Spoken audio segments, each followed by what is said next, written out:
Hello. Hello, hello. Trying to get Discord. I don't know why Discord ain't coming in.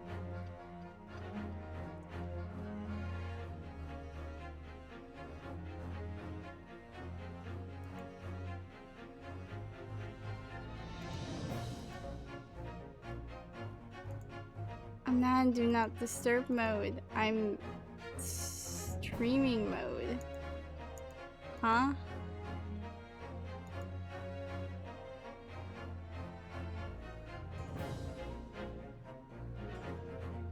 I don't get it.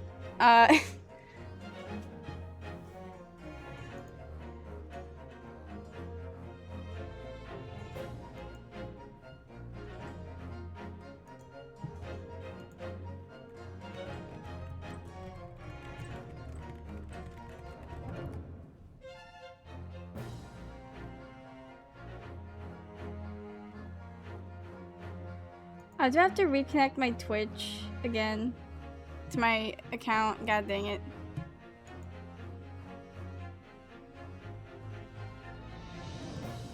Hold on, I don't need to fix this, but I want to fix this. 'Cause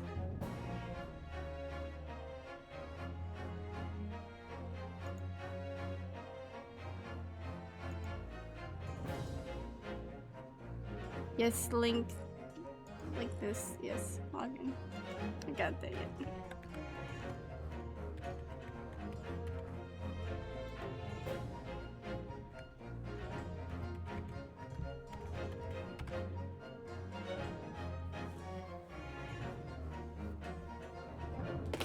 Oh god.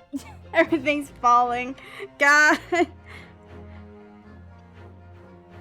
I'm very sorry for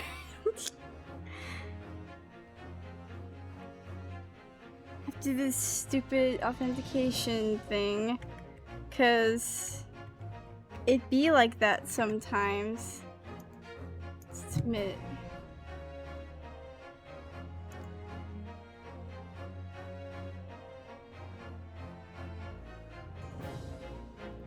I didn't know when I did this monetization thing, I had to freaking reset like all my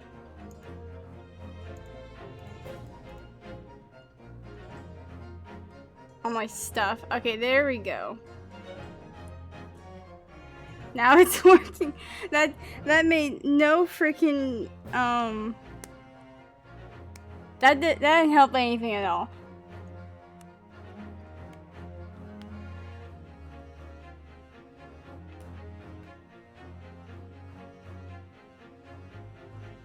That helped no one. But hopefully this is shown on y'all's end, but we now have bits and channel points now.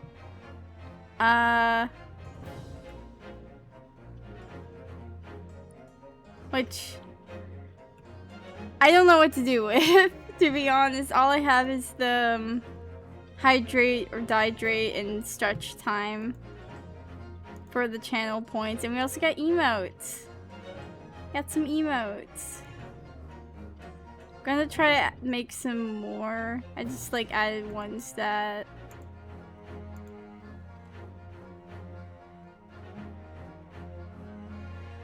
I like. It's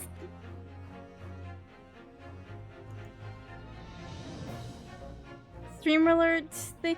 Oh god, why is that over there? Why is the chat box over there? Why are you over here?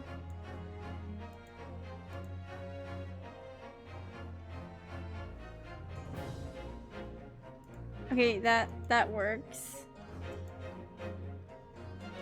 Why is the stream delayed? What? Is it delayed? I don't know. Wait, I added, I tried to remake some stuff. Just update some things, even though it hadn't been like a freaking year since I updated stuff, but whatever. Oh my god, hold on.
Oh, okay, I'm back. I'm so very sorry. Boop. Hello. Boop. Sorry about that. Always have my phone on. Boop. But I made some new stuff. I'll quickly show them off. Like this. Look at this. I have little clouds and like everything's it has to be purple because I like the color purple.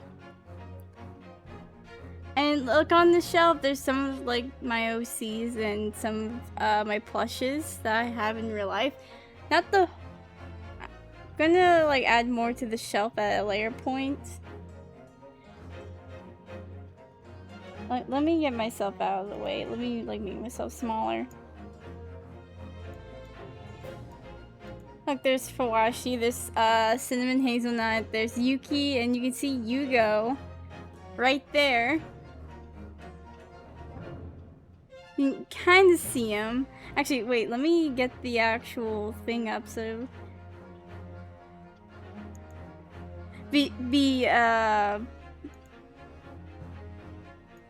stream overlays exception. This, that... Oh god, I don't know where stuff is.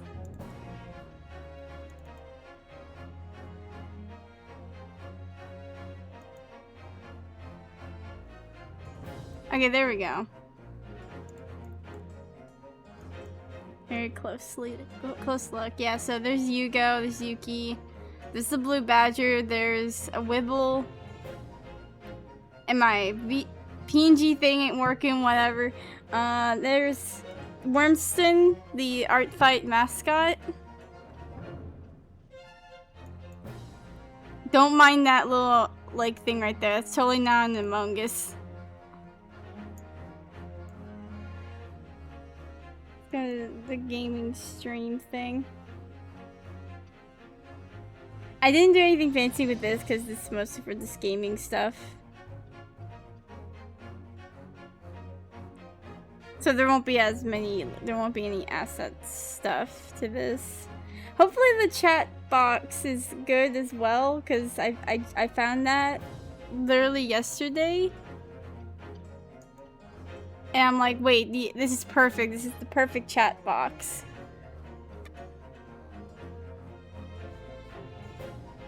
I forgot Trip's still in the freaking pile.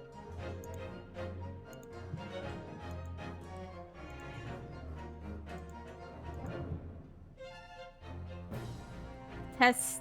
Oh yeah, okay. It's down there in the corner. Let me move that over. I don't know what's the perfect spot for, like, I have to, like, move the chat box. Chat box. I'll just, like, slide it a bit over.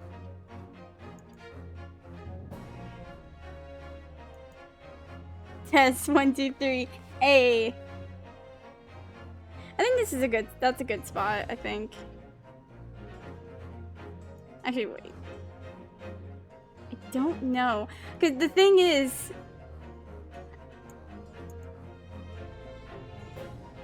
I'll just have to deal with that spot. Like, if you guys, like... If like, the chat covers up someone's face, that's fine.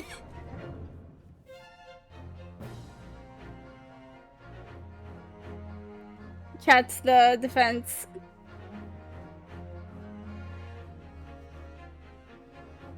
Now, why is my PNG thing ain't work? Why? There we go. Are the buttons working? Nope, of course they're not. Oh yeah.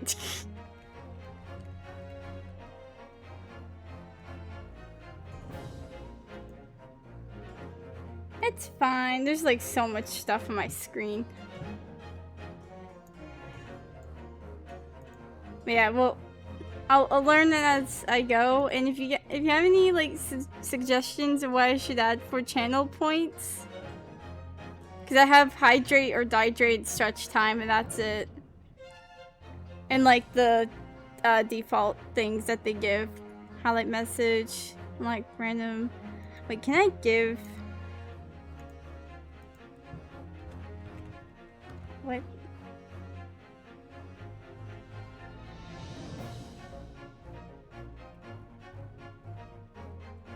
Which?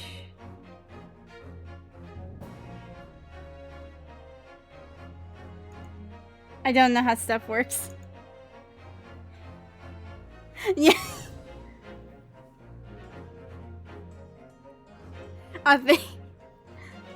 Thank you for redeeming Hydra Dietary. Thank you, Aries.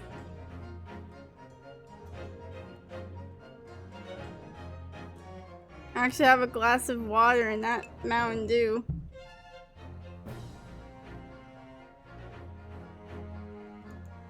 Proper hydration.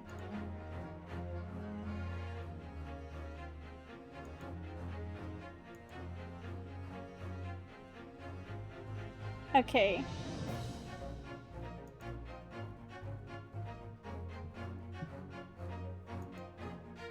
Oh yeah, we're doing the Memoirs of the Clouded Kokoro. Freaking Soseki done goofed up. Cause yeah, this is the case where actually we'll get into it. Let me like hide stuff. Let me hide the charms and now I'll just keep a paint YouTuber here. Whatever. Let's get into it.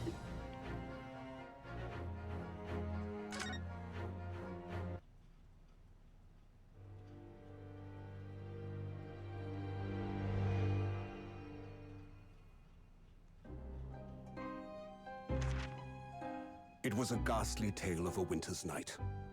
One of an invisible killer and a crime perpetrated on the pavement along Briar Road.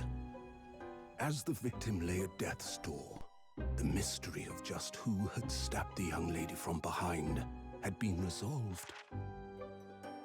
But no sooner had my friend saved that Eastern Exchange student from his harrowing plight, then in the dim, flickering shadows of gaslight did a second bizarre crime rend the stillness of that very night. I dare say most can still recall the sensational headlines of the day. Haunted apartment of death, the condemned criminal's curse, the dread demon of coal gas. Yet, though the great detective had at once discerned the truth upon his arrival at the scene, it only proved to be the overture that announced the rising of the curtain on a most tragic play.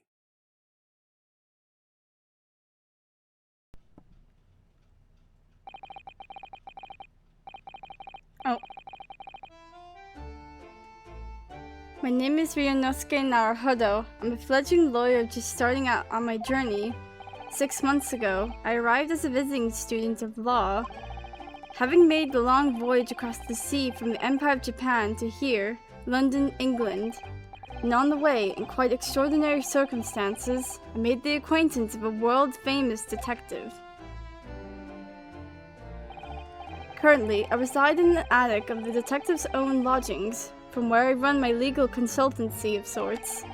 I've successfully defended a number of clients in Britain's highest court, the Old Bailey, but since a particularly grueling and unforgettable legal battle 4 months ago now, where I absolutely just destroyed everyone and released government secrets, I haven't returned to the courtroom. In truth, I lost my right to return. But that epic trial was just one small part of an epic tale, a tale which was now about to awaken from slumber. Thanks to a letter that arrived this morning from my homeland.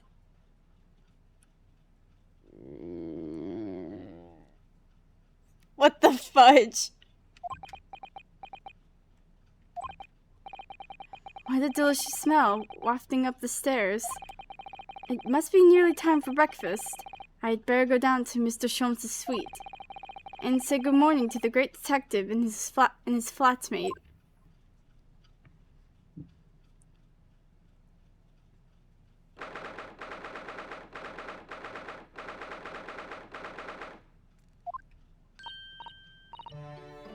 Ah, Bruno, good! I was just about to call you up.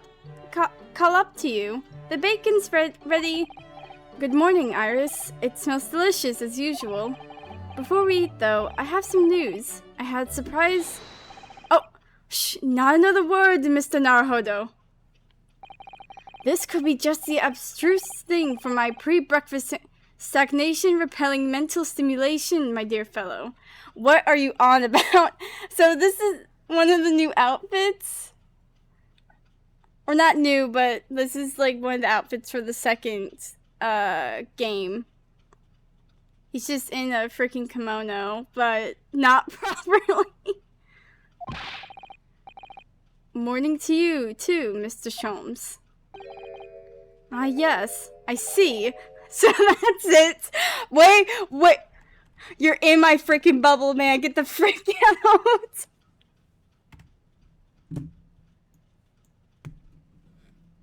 I stare at you with big eyes. Do you have games on your phone? Sir, I need you to take like a couple feet away from me before I get a restraining order.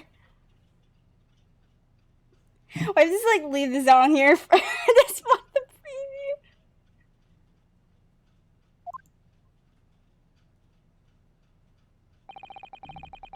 The truth is as clear to me as day. My faculties of observation have revealed it again. What are you talking about? You, Mr. Naruhodo, you have, this very morning, met with a surprise. Well, is that not the case? Really, my dear fellow, it barely warrants explanation. Firstly, your hair is particularly unkempt, somewhat reminiscent of a bird's nest. Secondly, you have neglected to fasten the third button in your jacket. Clearly, when considered together, these two facts point to you have been flustered this morning.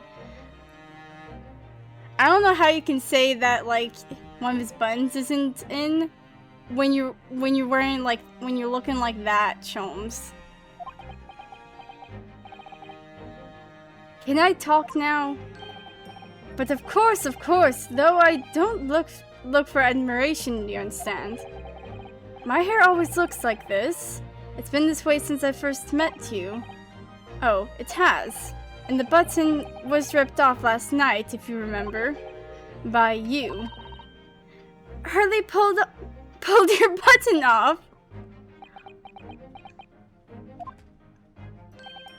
Ah yes, I recall the incident now. It was after supper, was it not? As the evening advanced, I picked up my violin and began to play the wailing notes of a haunting tune. But then, to my utter dismay, the third string snapped. Why did it have to happen? Why? Little wonder then, that in my vexation, I grabbed the first button I saw and ripped it from its proper place. Well, I'd like it back now, please. It's troubling me that I can't fasten my jacket. And it's troubling me that you expect me to know where it is. Somewhere thereabouts on the floor, one presumes. Helpful. What matters at the present time, my dear fellow, is simply whether or not my deduction was unerring. But, Hurley, Renaud said said it when he came in, didn't he? I had a surprise this morning.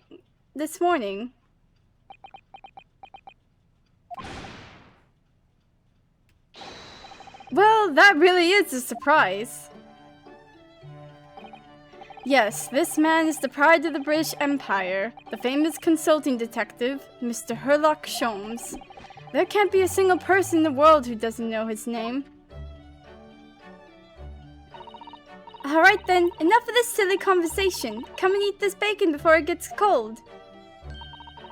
And I have a new herbal tea for you to try too, my latest special blend.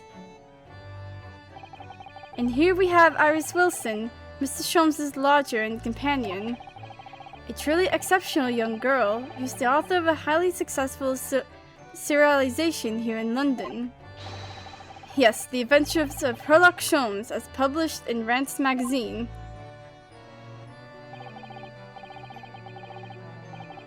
So, Mr. Naruhodo, won't you put us out of our misery? What surprised you this fine morning? Ah, well, I received a letter from Japan. Oh, from Susie, you mean? Was it really?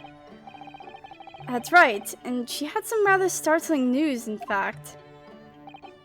Ah, intriguing indeed. You must tell us all about it over breakfast. Oh yes, what fun! And while... No, we going... So caught up in this attic without Susie around, isn't it? Tell me everything, Ro. Don't worry, there's plenty to eat for breakfast.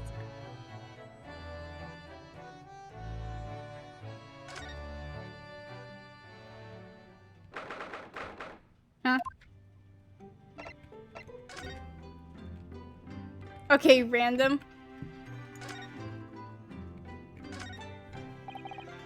It's Susato-san's desk. I suppose it won't get used now that she's gone back to Japan. I'll just have to wait here patiently for its old friend to return. Look at the prawns and the anemones gently swaying around the tank.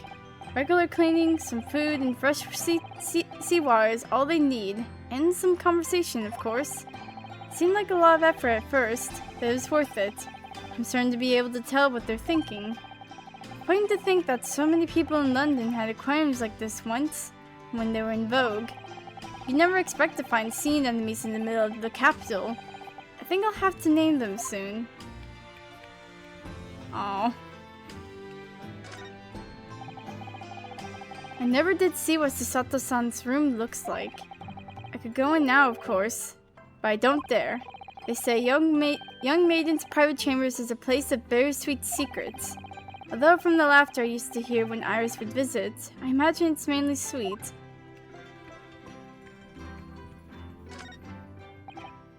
Ah yes, the Daruma doll I brought with me from Japan. I always intended to color in the other eye once I become a fully fledged lawyer. But still winking at me, like it's trying to say, I can wait.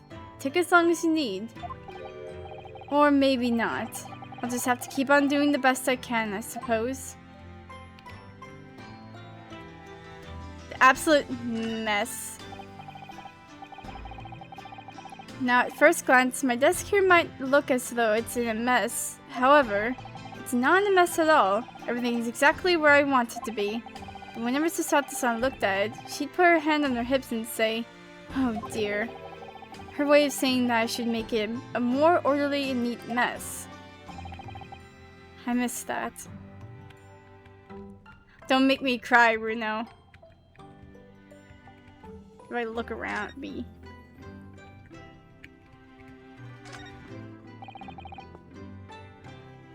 The office spade. Now that Susato-san's gone, the shovelers aren't represented to correct me. Maybe I'll have to do it myself. That's not a spade, Naruhodo-san. It's a shovel. That's really sad. Susato-san's tea said that she left here with me. I still think green tea is just too bitter, though. Thank goodness for sugar and milk. Mr. Sholmes certainly wasn't expecting to ask for a taste that one time. I've never heard anyone let out a scream like that before. Or seen anyone fall down the stairs quite like that either. Someone shocked fell down the stairs. It always brings a smile to my lips when I'm feeling a little down. Or Mr. Sholmes falling down the steps. The kettle's gently simmering away there on the top of the stove as usual. It was kind of Susato-san to send that Japanese tea Iris really liked. But what? What? I had a stroke there. It was kind of Susato-san to send that Japanese tea. Iris really likes it. But for me, it's the sound of the stove and burbling kettle I like the most. And biting winter mornings.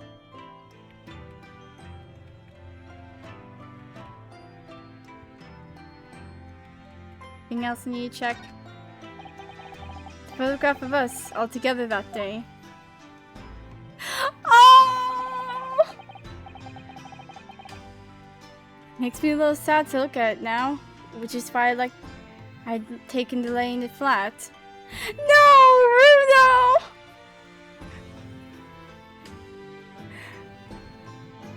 I love this family. If anything happens to this family, it's over.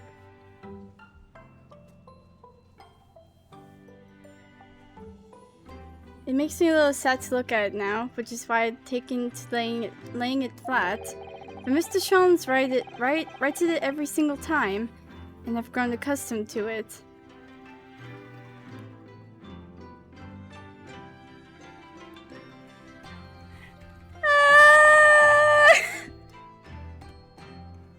Just have a breakdown. Just starts crying.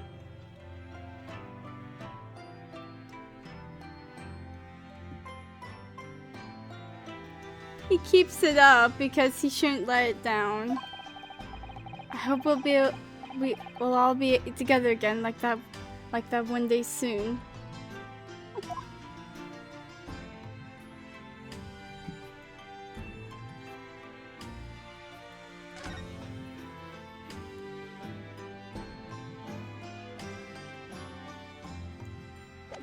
What if I just cry? What if I just die on the inside? Oh, hi, Sholmes. Don't mind me crying upstairs. When it gets to this time of year, Londoners seem to leave their hearts alight all day long, and I love it. There's something very relaxing about watching the flames flit and dance about. But a fireplace in days of summertime is a waste of space. Really, no use at all. Rather like a great detective in days of no crimes and no criminals, Hurley? But consider this, instead of a fireplace, a frost place. That's my latest idea. An extraordinary hearth from which emanates a cool breeze in the hot summer months. What do you think? I think you invented such a thing. Your name would go down in history. The principle is extremely simple. One must, of course, light a cold fire in the hearth. Yes, of course. Brilliant. The trouble is, none of the fires I build ever burn cold. How it taunts me. So, as you British say, it's a bit of a damp squib. What?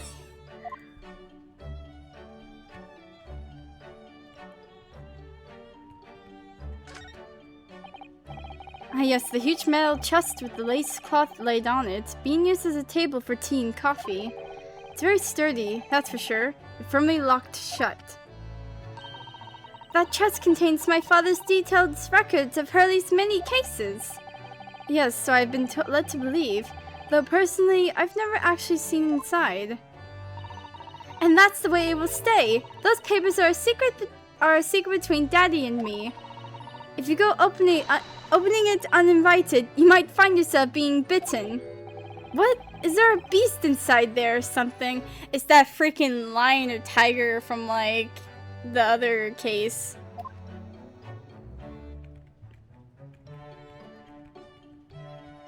Let's see, Iris's. I can type with my eyes shut, you know. I can believe it. When a deadline's approaching, you sound like a Gatling gun. That reminds me of a dream I had the other day. It was such a funny one. It woke me, actually. I was typing for a whole hour in the pitch black, but I didn't make a single mistake. That's incredible. But then, when it got light, I found that there wasn't any paper in the machine. Oh! Now I wonder if I'd actually been typing at all. I think you might just have fallen asleep on the job.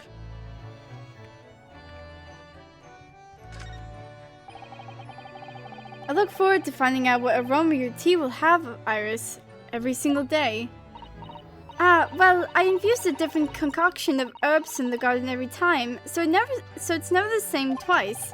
When you call it a concoction, it sounds more like a science experiment than something for tea time. Oh, yes, that's because different blends can have very different properties. Some calm you down, some make you feel joy, some give you energy. Today's particular blend is something quite special, so you're really in for a treat. That sounds ominous. There are so many different bottles up there on that charming little set of white shelves. Oh, do be careful, Bruno. You mustn't try the contents of any of those bottles, even if you're hungry. I wouldn't do something stupid like that. I'm not a child, you know. Well, I wish I could say the same for Hurley. The other day, he polished up a full bottle of one of my alkaloids. He what? We are back.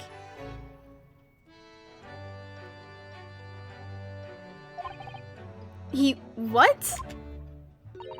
He said he was hungry.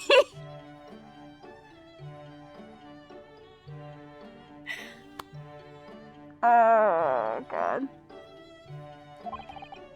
I'll be extra careful. You need to lock them up then.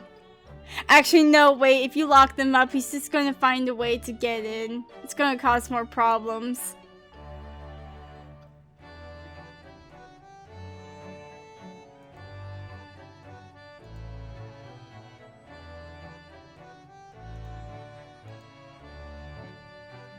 I need to post this image and... No, wait, let me show it. Let me... The gaming image.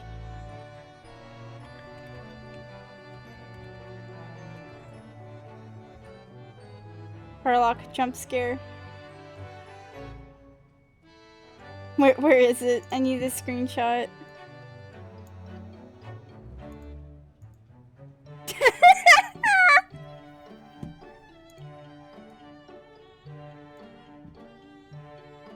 Oh God, wait, where'd he go?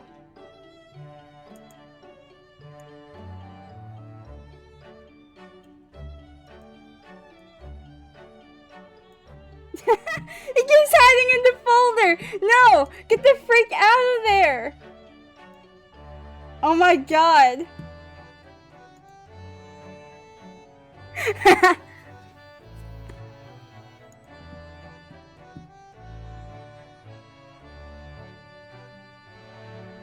Herlock jump scare, dying.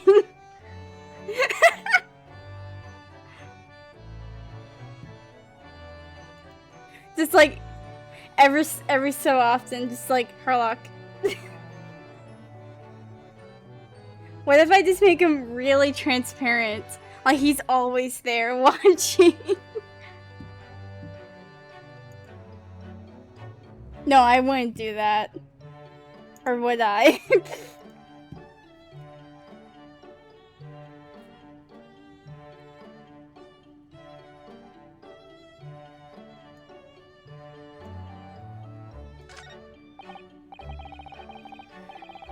Ah yes, this is where you note down ideas, isn't it, Iris? What's in the melting pot today? The blue carbuncle? Yes, it's from a case of theft that Hurley solved ages ago. The theft of a precious stone. A carbuncle is another name for a garnet, you see, especially if it's cut with a rounded top. Oh, really? And this garnet was blue, was it? Well, that's the thing. They're usually red. No blue garnets have ever been discovered. Oh. So who knows what the stolen gemstone actually was? That's the real mystery of the case. A proper Herlock Sholmes conundrum, huh?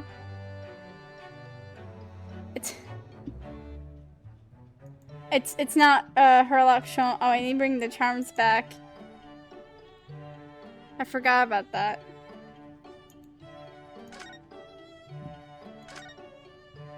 Let's look over on Sholmes' side. That machine really is imposing, isn't it? But I can never remember its name. Hurley calls it his great analytoscope. It can analyze anything at all. that doesn't really help me. What does analyzing something even mean? Ah, an extremely astute question, Mr. Naruhodo. Sorry.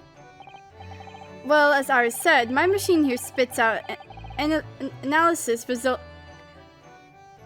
results of anything with which you care to present it.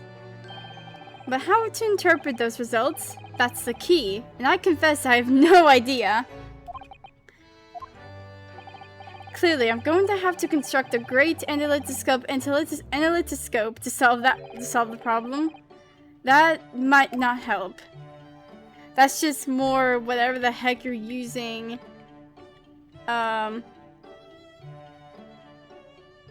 In the room.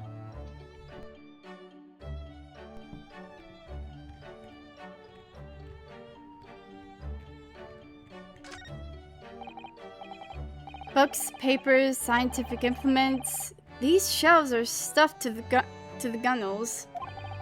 Mrs. Sato wouldn't be able to help herself if she were here. She can't stand mess. Susie might not be able to stand mess, but she wouldn't dare touch those shelves. Oh? Why not? Everything's in intricate balance. Hurley spends ages on it. If you were to touch even one thing, the whole lot would come tumbling down. Susie noticed there was very delicate arrangement right from the outset. You make it sound like a meeting of great minds. But the truth is, Mr. Sholmes just needs to tidy up. No. Nothing particular of note. Wait. Thank you. Ah yes, Mr. Sholmes' faithful musical companion. Wasn't this violin made by somebody famous? Yes, it's a Stradivarius. I swear I pronounced this once before and I can't ever again. Though I'm afraid you'd have to save up for 100 years before you could afford one, Runo. But didn't you buy it for a song, Mr. Sholmes? I found out at a pawnbrokery among the forfeited articles. It clearly said Stradivarius on the label. What? The ignorant broker had no idea of its true value, you see, so I paid a mere 55 shillings for it. Yes, and I have something of a turnip for shopping. Herlock Sholmes, bargaining hunter.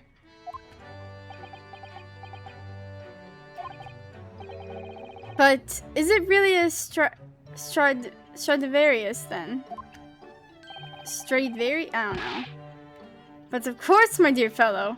It said so on the label. I think perhaps the ignorant broker had something of a turn for selling.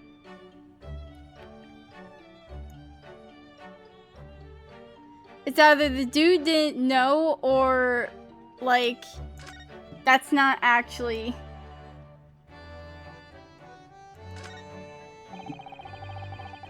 These are different pieces of evidence from cases you solved, aren't they, Mr. Sholmes? Not quite, Mr. Naruhodo. Not quite. These trinkets are a selection from cases I've solved with particular, aplomb? They're souvenirs of my success. Memories, Mr. Naruhodo, memories. Really? So, tell me about the case in which the bust of Napoleon featured. I forget.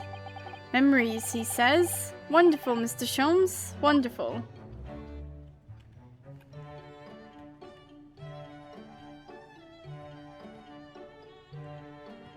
And yet, like, when Runo freaking puts the picture of all of them down in the attic, Sholmes will always, like, put it back up. That makes me cry. My armband! Kazuma! Ooh, is this Japanese kanji script embroidered here? That's right, the name of the armband's owner. Ah, so that's how you write Naruhodo, is it? Actually, no, it's my best friend's name, not mine. It's pronounced Kazuma Sogi. I actually believe this armband in some way embodies his spirit, you see. So, you have to write all those lines for just one person's name? Kanji is funny, isn't it? That's right. Never mind my feelings about my best friend. It's lines I really want to talk about. That really hurts. Wait, is there... So you have a scale balances in Japan too, do you? Well, yes, but nothing like the Old Bailey's huge example. The thing about those scales is they're only ever in...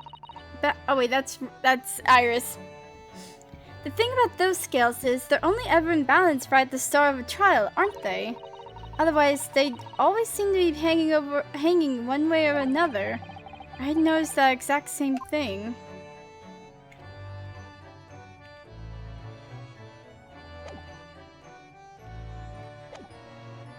Wait, can I present? What do you think of my armband?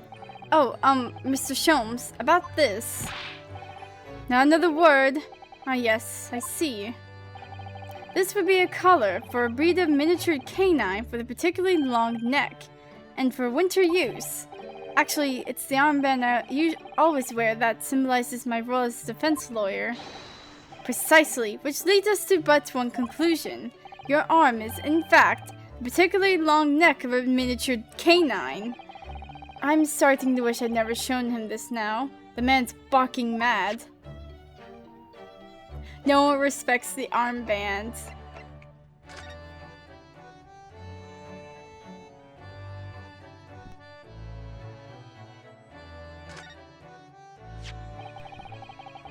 This is the letter that arrived from Japan this morning by international post. Oh, how lovely! Look at Susie's beautiful handwriting. I wish I could read it. And how is your judicial assistant faring, may I ask? She's very well, thank you. In fact, according to what she's written, she actually appeared as a lawyer at the Japanese Supreme Court and won a case. Really? Oh, isn't she wonderful? A cut above your good self, my dear fellow. I've won cases too, you know. Apparently, Mr. Natsume appeared in the trial as a witness. Natsume. No, I don't recall that name.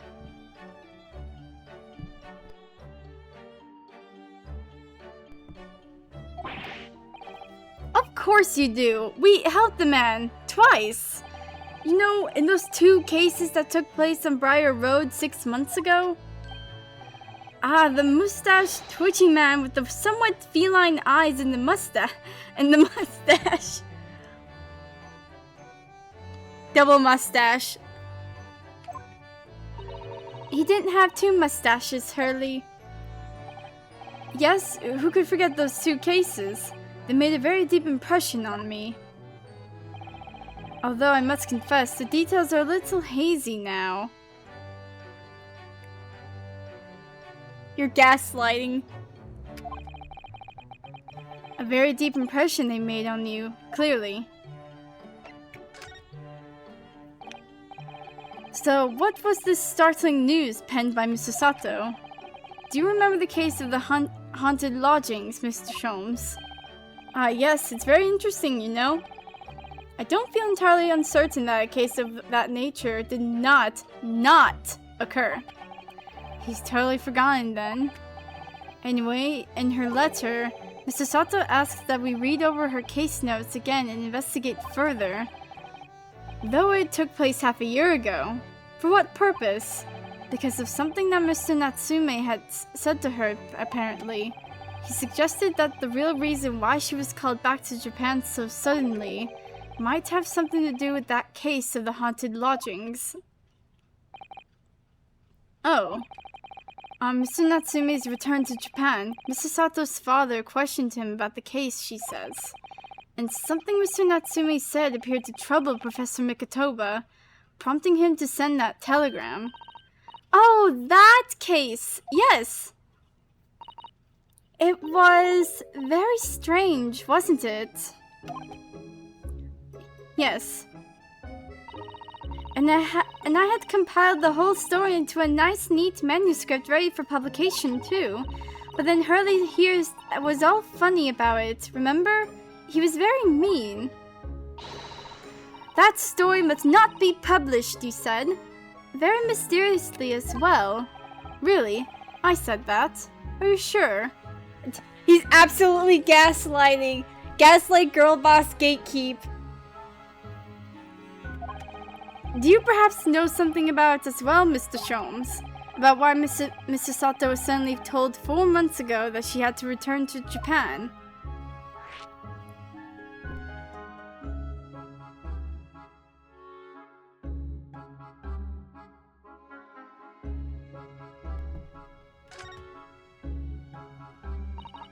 It's been 4 months now since we waved Susie off at Dover.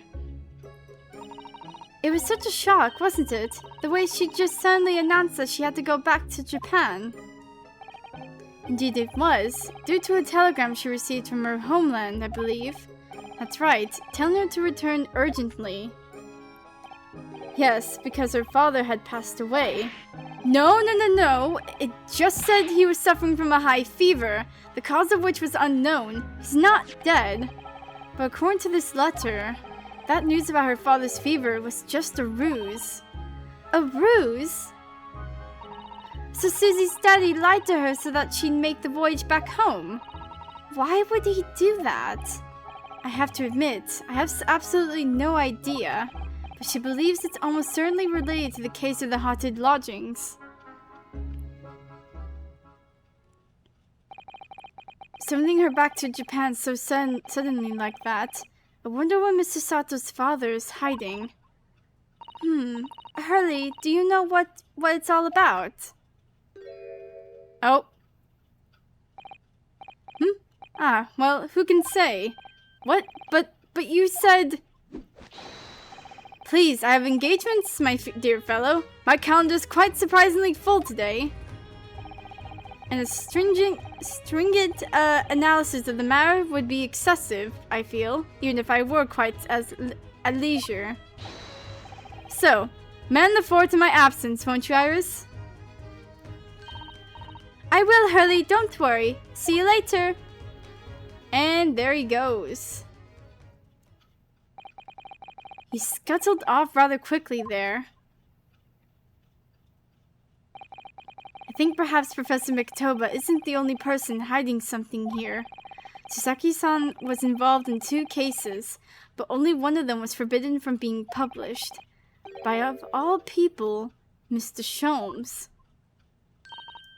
Aha! I found them at last. Iris, are they... The notes about the case? That's right. Susie and I compiled them together.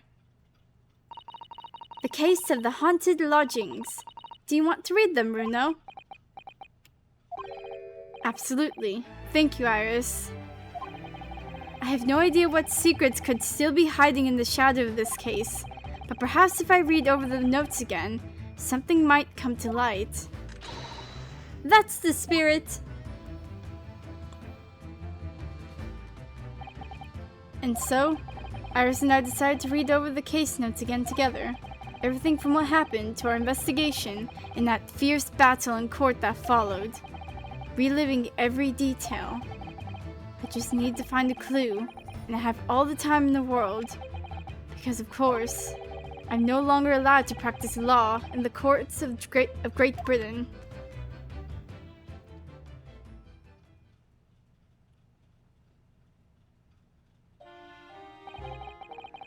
It was 6 months ago, a mysterious incident that unfolded on the wintry streets of London. A young woman was found lying on the snowy pavement of Briar Road with a knife in her back. Fortunately, her life was spared, but she was unconscious for several days following the incident. The fog was thick, and nobody saw her attacker, but... by a cruel twist of fate, a visiting Japanese student was walking behind her at the time and was duly arrested. That man was Soseki-san, and the man who effected his arrest was Mr. Sholmes. Believing in our compatriot's innocence, Susato-san and I decided to represent Soseki-san in court. And after a grueling trial of many twists and turns, we finally managed to prove his innocence. Joyful, joyous, jubilant, jubilation! Was the man's reaction after the trial. This jubilant jubilation was short-lived. We received a telegram from Mr. Sholmes the following morning. The victim of the Briar Road stabbing has regained consciousness. Hurry to Bart's at once. So Susato-san and I summoned a hansom and headed immediately to the hospital.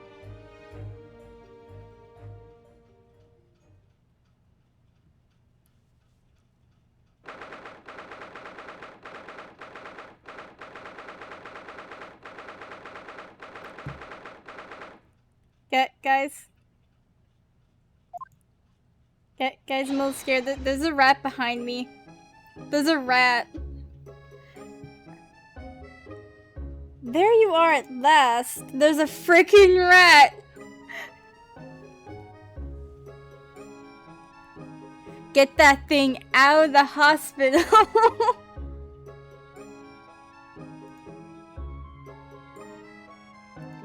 Frick this place. Why is there a rat?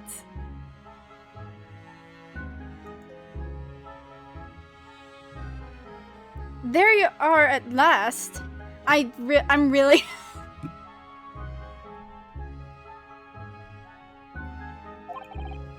Good morning, Mr. Sholmes. I think not. Oh, there's Susato's outfit. The problem I have with, like, at least with, like, Ryunosuke's outfit, when we do see it, is that, he doesn't have his armband. Or the katana. Which, why would you get rid of that?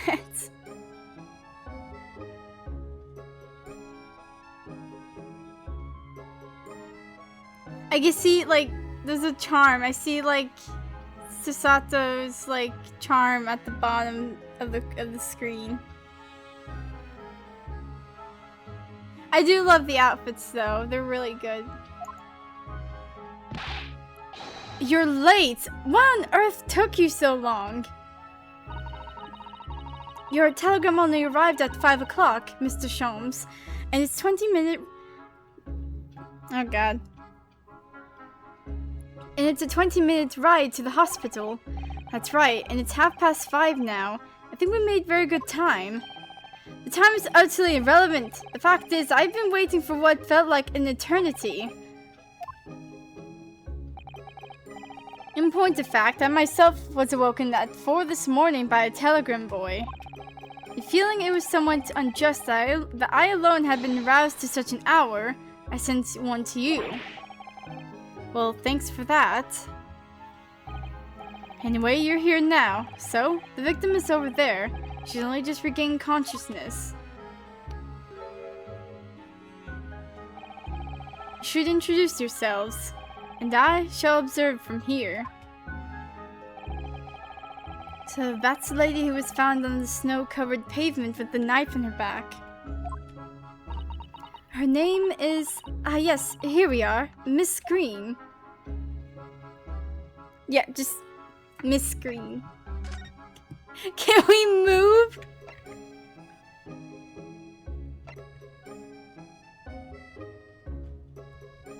Wait, we can't go back.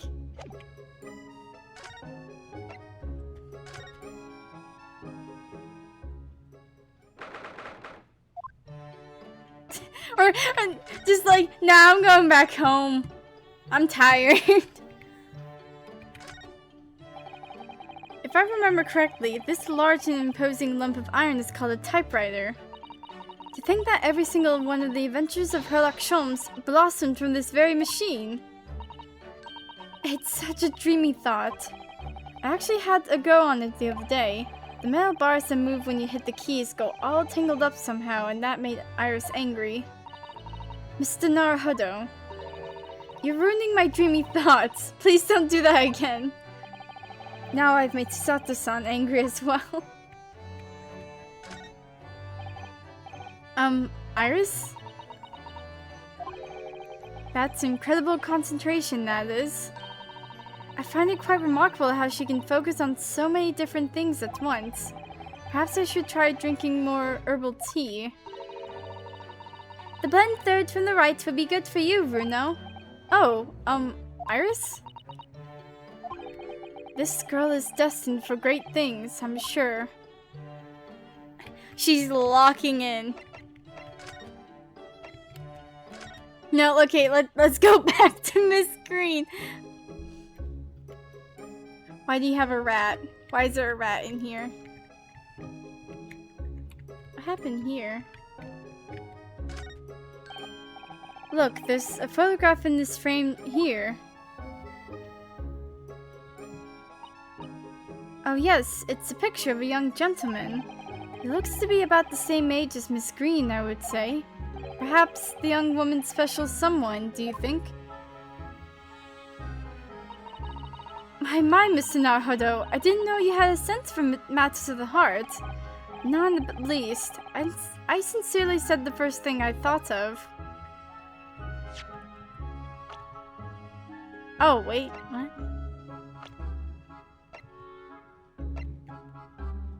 Oh, we still have the... your books. And the map. Okay. It was submitted as evidence in the trial the other day. Why do we still have it?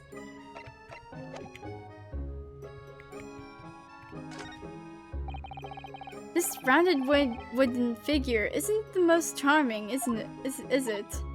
I don't think that's a decoration, Mr. Naruhodo. It's an artist's mannequin, I believe, used when practicing sketching the human form in different poses. Really? It's not exactly what you call a typical figure for that purpose, though, is it? No, I suppose not. I confess I've never seen one quite so full-figured before. But if you want to draw a full-figured person, it's the right tool for the job.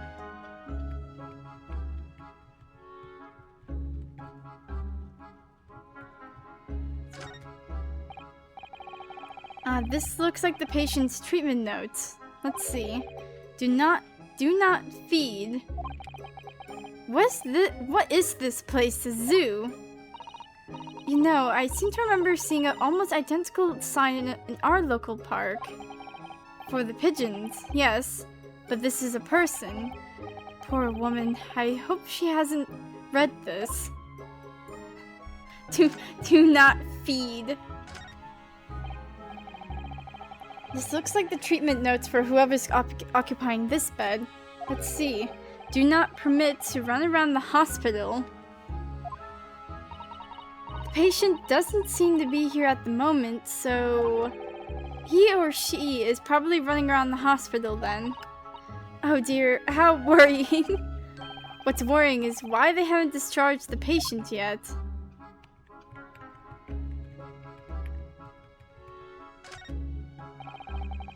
There are lots of bottles in that cabinet there, aren't there?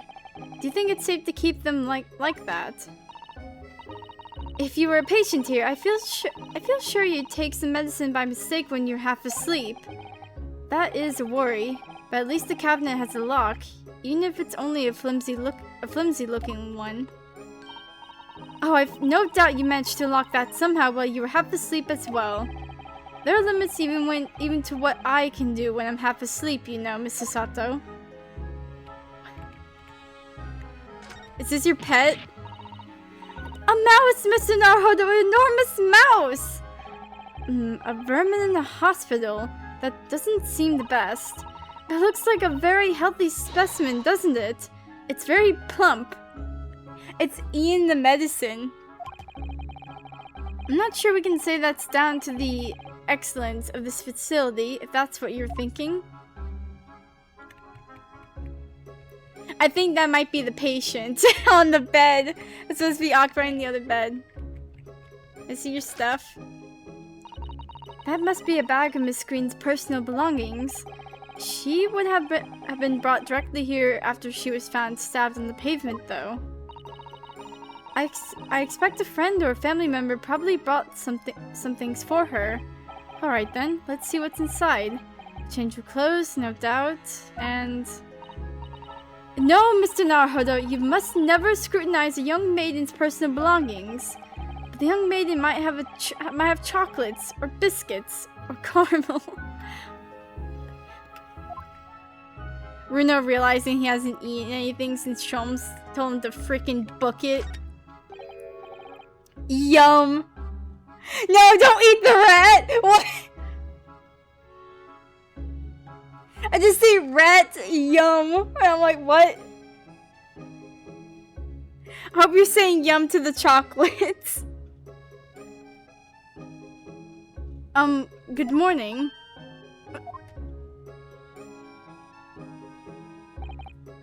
Hello, I'm, Ryunosuke Naruhodo from the Empire of Japan. Oh no, what, was it your knife that... Are you the man who... No, I'm a lawyer. And I'm Susato Mikotoba, pleased to meet you. Oh no, was it your knife then? Are you the one? Oh, no, I assure you, I'm Mr. Naruhodo's judicial assistant. We heard that you regained consciousness and wanted to come give you our best wishes. Best wishes? For me? Thank you. I'm Olive Green. I'm an artist. Well, no, that's not right, is it? What I mean is, I'm trying to be an artist. Well, what I really mean is, I desperately want to be an artist. But the truth is, I don't have any talent. I know I don't. It's no wonder I was stabbed in the back. I don't think that's related, actually. Gosh, this young woman seems to bend over backwards to put herself down. Seeing as we're here, we should ask her about what happened from her perspective, I suppose. To suddenly be struck in the back by a blade as you were walking along the pavement.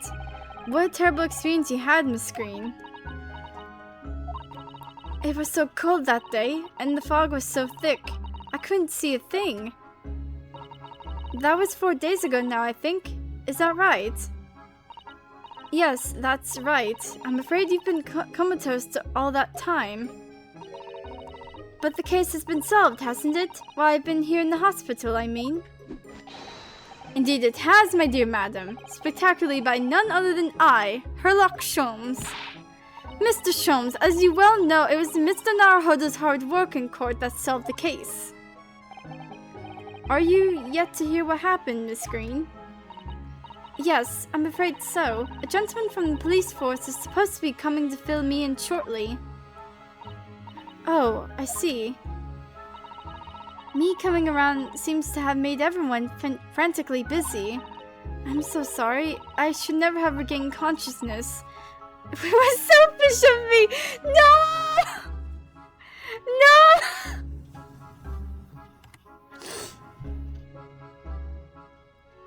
What the actual... Oh, no! We're also relieved that you're on the mend, Miss Green. We really are. With that kind of attitude, maybe her surname should be Blue, not Green.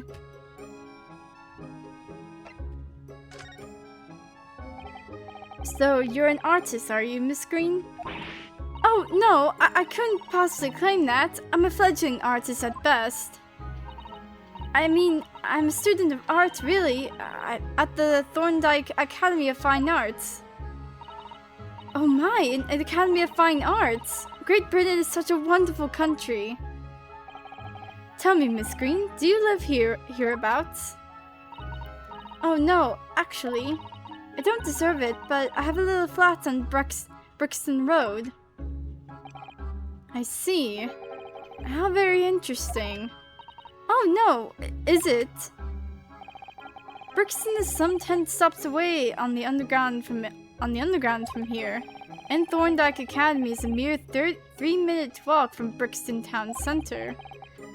Does that matter, Mr. Sholmes? perhaps not, but Briar Road is far less suburbious part of the town by comparison, dwelt in those by inferior means, including the maleficent Mr. Mustache. Maleficent, whatever. Inferior means? I suppose Soseki-san does fit the bill. It struck me as somewhat out of the ordinary for a young fine art student to be walking in such a district. That's all. What's this? She suddenly clammed up. Mr. Sholmes, you should be ashamed of yourself, prying into a young maiden's private affairs. Oh, dear me. Do forgive me. If you don't mind. I'm being discharged shortly, so I need to pack up my things. Oh, yes, of course. We won't keep you. Thank you so much, Miss Green.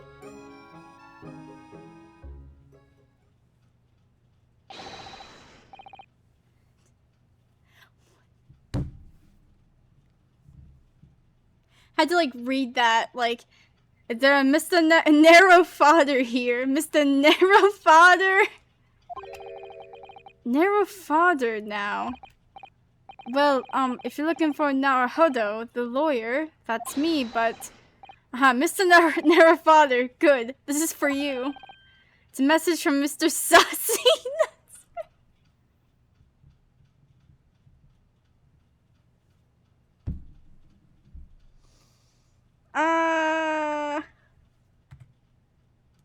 That's not my name!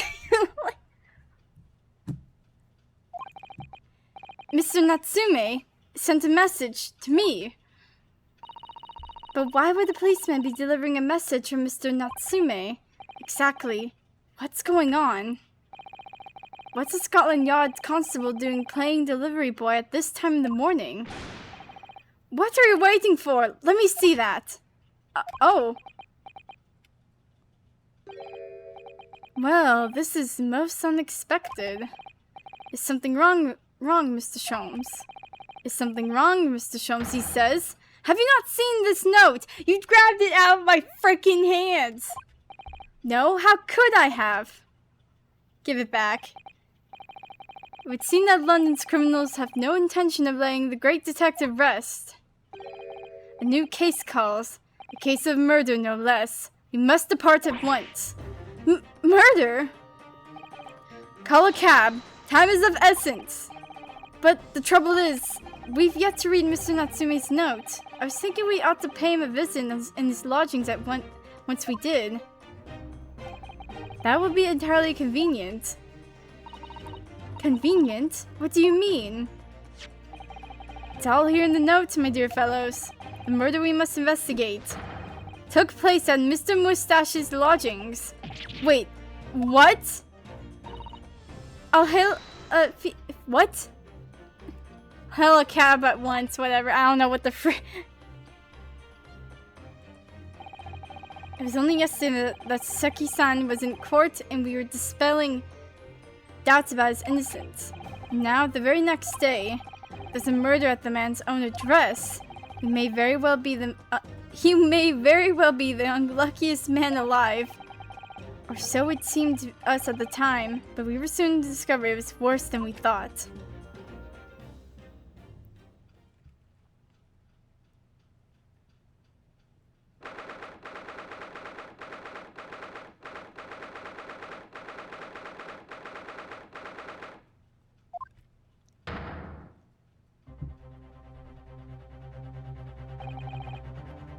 What on earth? There's a dead man on the table.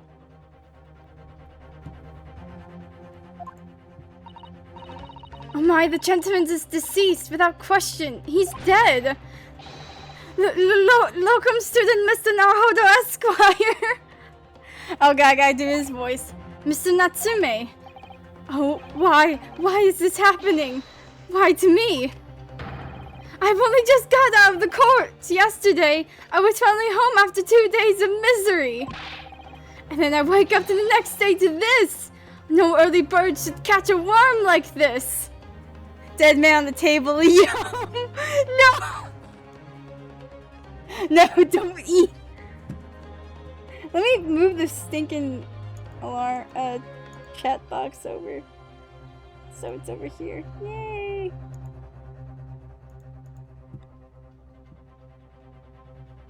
No, no, no yum, no yum.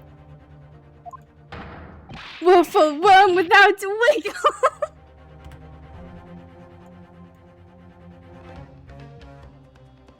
He already has a fork. Like, oh, thanks, man. It's so convenient. No, don't, no.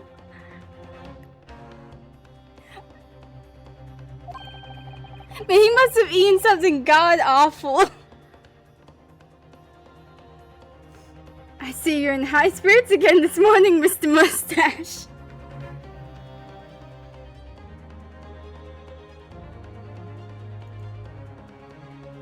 Willful worm without wiggle. Oh, thanks for...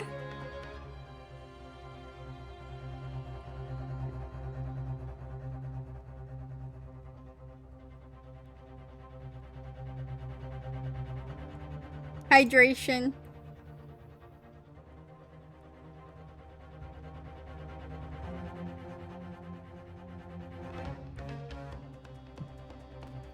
I see you're in high spirits again this morning, Mr. Mustache.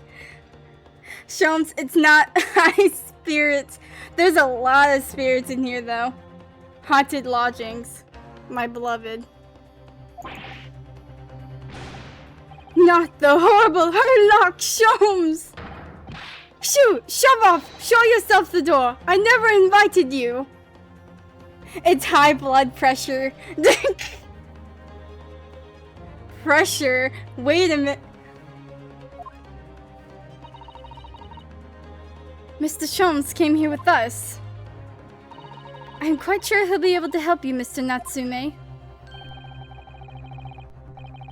I'm entirely at your disposal, Mr. Mustache. What can I do for you? Oh! Here they are already, the busybodies. Ah, Inspector Gregson. What a pleasant surprise. Pleasant, is it? Gives me heartburns every time I see your face at a crime scene, Sholmes. Gregson's blood pressure is on the rise.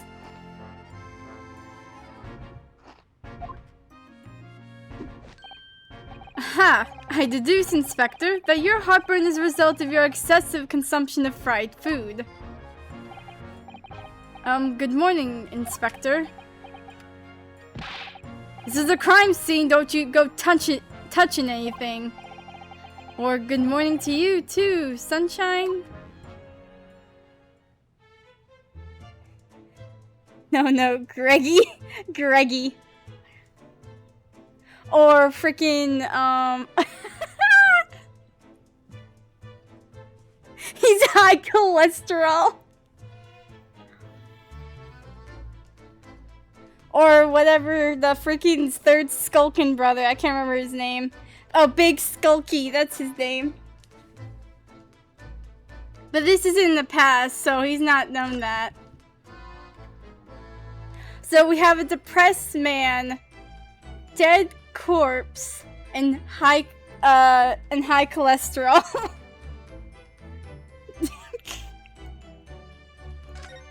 Anything else I should know?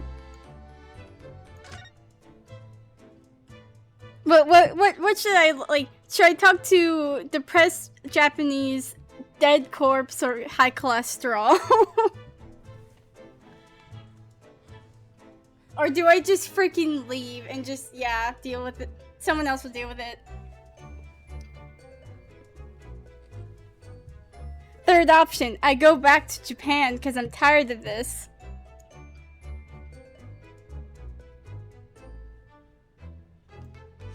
Do I have... Oh yeah, okay, I have. Yo. Okay, dead corpse it is. Oh, I said hands off. You're gonna mess up my crime scene. Let me talk to the corpse. Alright. I know someone in the future that does spirit channeling. Maybe they can help. Oh, no, I just wanted to look, that's all. No chance, I know you're kind. You'll mess it up just by looking at it. Someone's in a bad mood. There's certainly some bad air in here, isn't there? It's not. Alright, it sounds like I'd better talk to the inspector first and try to curry some favor. Okay, high cholesterol. So, Inspector, what was the victim's name? Who was he? Mr. William Shamspear. He was a lodger. He was a lodger here. As you can probably tell, he was an actor. Bit of a dead loss as it happens. Or just dead. Mr. Shamspear. He was the landlord of old Mr. Garadeb and the other lodger, Mr. Natsume, who found him. The fella didn't rise at his usual hour, so Garadeb got word and kicked the door down. But doesn't Mr. Garadeb have a bad leg? Ah, yeah, you're right there. It was that jittery Japanese hunchback over there who actually did the kicking. Jeez! Yeah, I'm pretty sure if, like, the dude, like, tried to cut up his leg, like, it'd just, like, break off. Just snap like a twig. Really? Soseki-san? The anxiety, like, powered his legs and just kicked it down. The victim was pretty hard up, it seems. Even done some time... Wait. The victim was pretty hard up, it seems. Even done some time inside for petty crimes. He had no money, no place to go, and no friends. It's only acquaintances for the people in this house. Miserable life and a miserable end to it. So, what exactly is Mr. Natsume still doing here? He's not involved in the investigation, so shouldn't you have sent him away from the crime scene? Well, I'm not saying it's because the fellow looks odd or anything, or that he acts suspicious.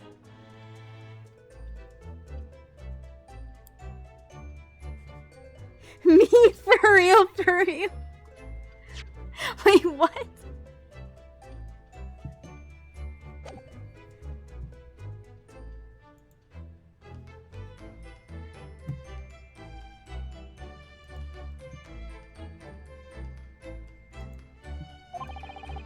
I thought it would be prudent to take a statement from the culprit, I mean, cohabiter.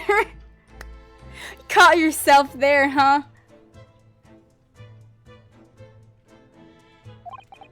You nearly said culprits there, didn't you? Oh dear, Mr. Natsume appears to be under suspicion again. It certainly seems that way. He does just come across as such an odd fellow, doesn't he? Poor man, how unfortunate. Anyway, I can't say much until the coroner gets here.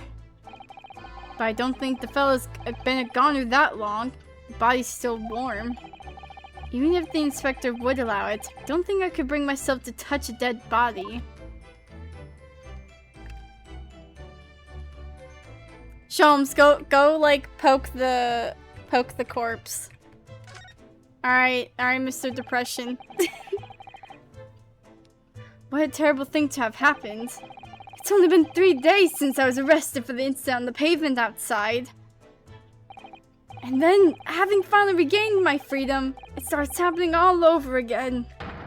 Endless existence of excruciating experiences. So the victim lived here on the ground floor, and your room is just 1 story up, isn't it? Yes, that's right. In a way, we were neighbors, I suppose. So, did you know the victim? Were you friends?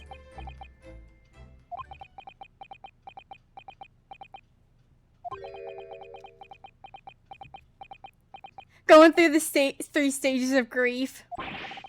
What's the matter with Soseki-san now? It was an innocent enough question, wasn't it? Why does he seem so shaken by it? Well, I suppose he wasn't a complete stranger.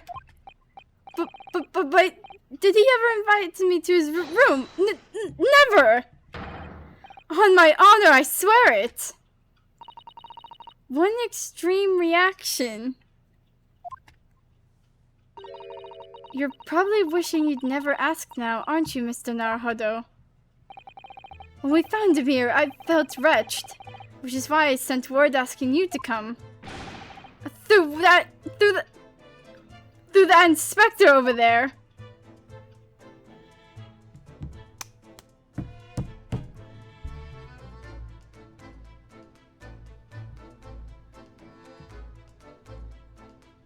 Sholmes, I swear to freaking God. What are you doing?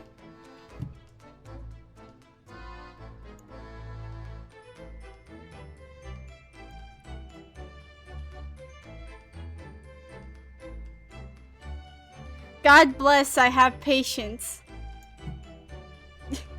God give me patience. Don't you mean God give me strength? If I'd said that, then someone would be dead.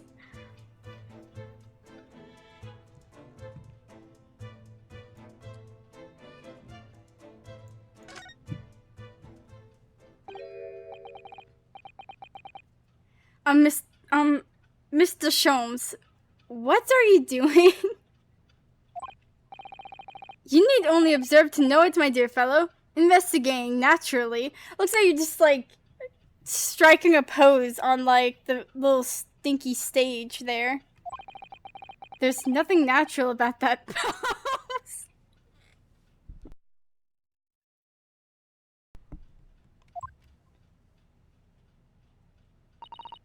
Mr. Sholmes, have you made some miraculous discovery? Oh no, we're having a dance. Patience, my dear madam, patience. We've not been here in this room 5 minutes. So far, all I've managed to deduce is what actually happened. My goodness, but isn't that everything we need to know, Mr. Sholmes? Now that you've proposed the idea, I believe one could indeed see it that way. At the present time, I've managed to draw 2 incontrovertible conclusions. The first, that there was a physical struggle here last night in which the victim fought for his life. Oh! Mr. Natsume, what's wrong? Is something that Mr. Sholmes said significant somehow? No, don't mind me. Forget I was here. And my second conclusion is that there was a poison lingering in the air here last night that passed the victim's lips. Nonsense! Oh. Alright, Mr. Natsume. Why are you reacting so extremely to Mr. Sholmes' deductions? That's a new face. No, please, pretend I'm not here. Invisible, infallible, inscrutable, insignificant. Impossible to ignore. You must tell us everything, Mr. Sholmes. Spare no detail. But of course, let the theatrical tragedy before us be unraveled by my great deductions, presented for you, for your pleasure in 2 acts. We've heard some truly astounding great deductions from Mr. Sholmes in the past. No doubt this would be no exception. What miracles will unfold before our eyes this time? Absolute freaking nonsense. So, my dear fellows, for your delight and wonder, let the curtain rise for Herlock Sholmes' Logic and Reasoning Spectacular, Act 1. Great deduction. Game is afoot. Topic 1. Cause of death.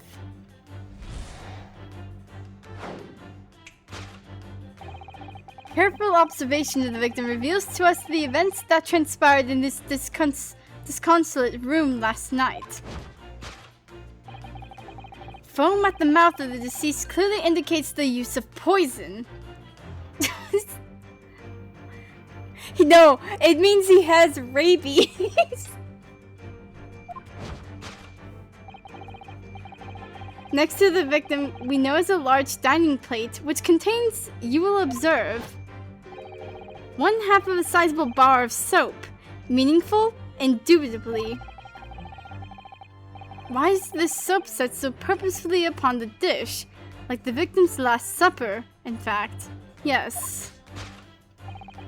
Could it be that the man was about to eat it? Of course, the fork reveals the answer. I need this as need to make that an email, just like, you freaking kidding me, man? It appears that the young man's appetite was his undoing. Taking up arms in the form of his cutlery, the victim engaged in a deadly battle for his life. Yum? Why do you say yum question mark to the soap? What, you don't like eating soap? Yet the struggle against his hunger was in vain. For the end, he couldn't resist devouring the slippery feast. But London's foul soap is besmirched by foul poison. Yes, the victim's life was claimed by poison that tainted the contents of the plate. The soap and the lather about the young man's mouth are too perfectly matched to ignore. The cause of death was clearly intoxication due to excessive ingestion of foul soap.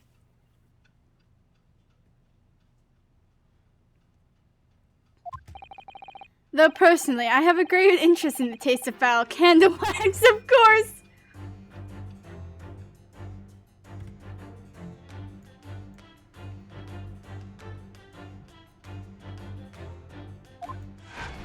What? What? Why did its costume change? Oh! Oh yeah, this is like the...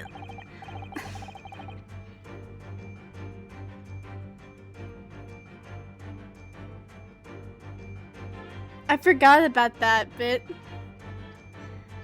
The cause of death identified, we proceed to Act 2, where we ponder the next question. Was this suicide or murder? The audience will recall that death occurred during the victim's last supper. Did the man dine and die alone? This single teacup suggests the answer. To draw a conclusion on such meager evidence would be foolish, however. Certainly. A careful criminal could have absconded with his own cup to cover his tracks. Well, allow me to lift the veil of doubts, my dear fellow. I think the foam is just soap, and it wasn't the murder weapon. Indeed, what reveals the answer, of course, is the broken lock. Wait, what? Huh. Foam is just the soap, and it wasn't the murder weapon. Though forced open now at the time of the incident, this door was locked. And the sole key was in the victim's pocket. In other words, when the victim consumed the poison, he must have been alone. Alone with his inferior soap from whence wafted an inferior scent.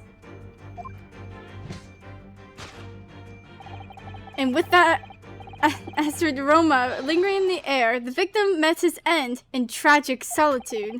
We can take comfort only in the fact that his soul was well cleansed on its way to the hereafter.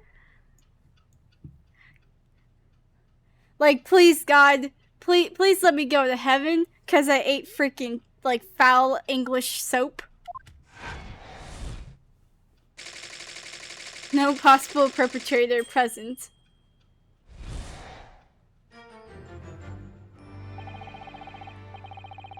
Thus concludes the final act of Herlock Sholmes' great deduction.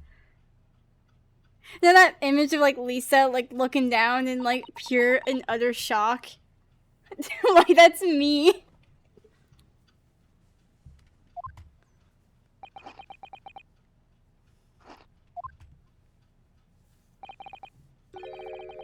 There's just one thing, Mr. Sholmes.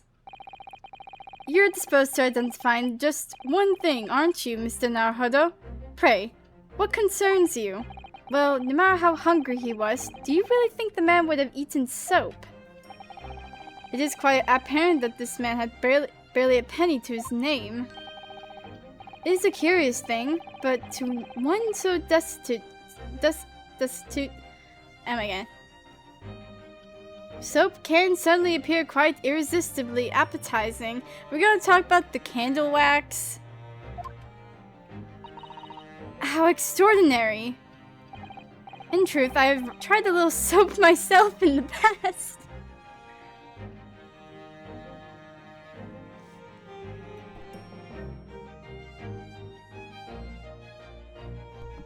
First you drink from like some bottle or whatever the heck from Iris's cupboard, and in the past you ate soap. You've eaten it, you mean? My dear fellow, it was some time ago now. My postulation was that it would cleanse my gut. And did it?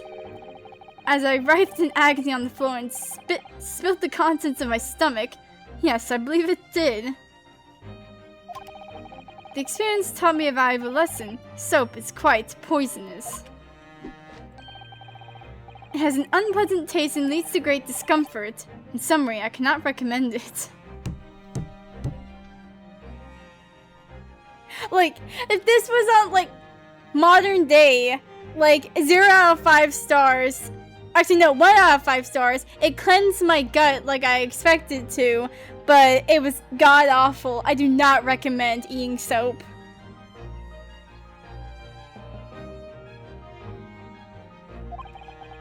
Believe me, I wouldn't eat it, even if you did.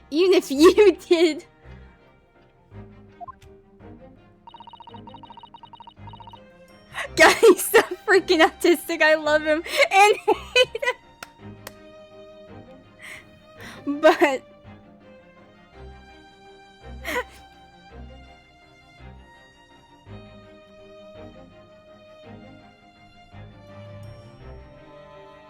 he's so autistic. There's something off with this man. Like, yeah, he's autistic. Like,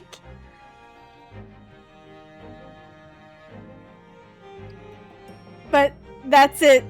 Okay.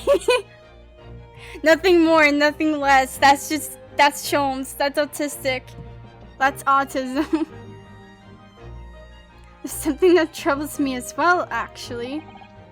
Oh, what's that? It's Mr. Natsume. Oh. I couldn't help noticing him shuddering and quivering out of the corner of my eye. Almost as if Mr. Sholmes' deductions touched a nerve somehow. Nonsense. He just held it in. Well, that clenched teeth episode didn't last. I think, judging by Mr. Natsume's reaction, the great detective's deductions may need some gentle corrections in order to reach the actual truth. Yes, Mr. Sholmes' observations and deductions are sometimes a little too sharp. He has a tendency to hit the nail on the side of the head, drive it at an obtuse angle. I thought like the freaking game had crashed or something. Like, no, he just... Alright, when he does that, it falls to us to straighten things out. Alright then, let's see what we can do. Yes, we must pick out the key words in Mr. Sholmes' quite brilliant deductions, and discreetly exchange them for something that makes a little more sense. If we can do that, I'm sure we'll arrive at what Mr. Sholmes meant to say in the first place. In that case, are you ready for the second performance of the day? Once again, my dear fellows, for your continued delight and wonder, let the curtain rise. For Herlock Sholmes' Logic and Reasoning Spectacular, Act 1.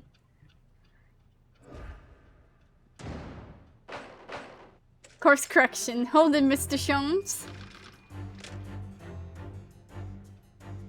We need to, like, clear the room here.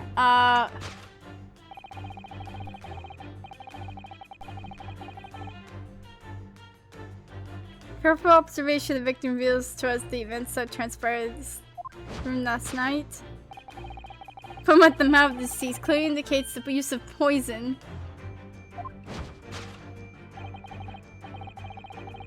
Large tiny plate.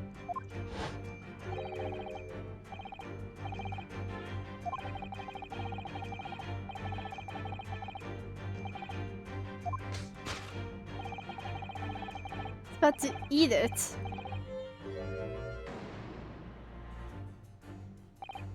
Well, you can't deny that a fork implies the man was eating something, or about to eat something. Yes, that's true. If I were to decide to eat some soap, I should prefer to use a fork than to attempt it with chopsticks. And of course, only half of the bar of soap is left on the plate. But might there not be some other explanation? Something material that proves whether or not the man really ate some soap.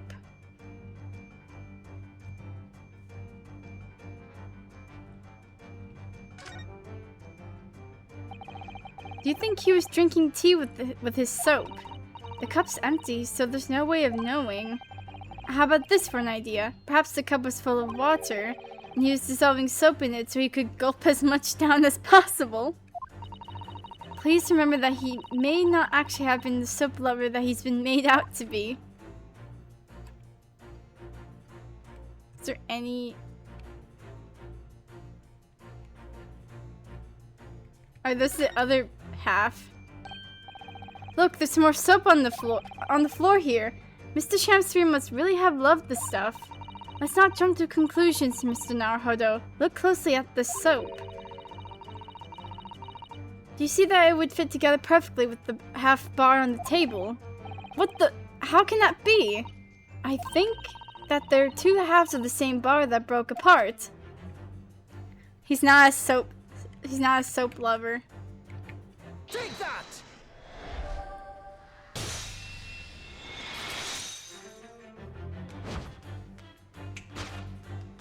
Look at the little Chinosuke! The mouse!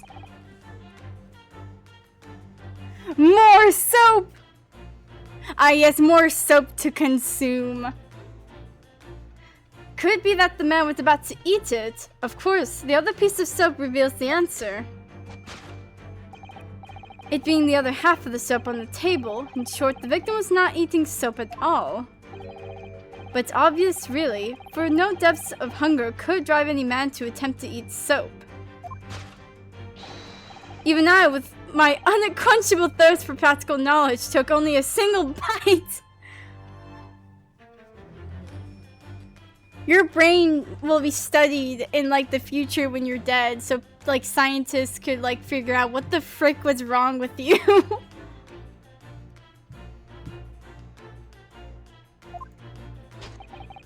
But that begs the question of how the man was poisoned, because there's no sign of any food on the table. An excellent observation, Mr. Naruhodo, and one that furnishes us with the answer we seek. Oh wait, I just know his... I think I'm height. No, I'm not. He has, like, the badge. He has a badge there. So, I guess close enough. He doesn't have his freaking armband, so I'm sad.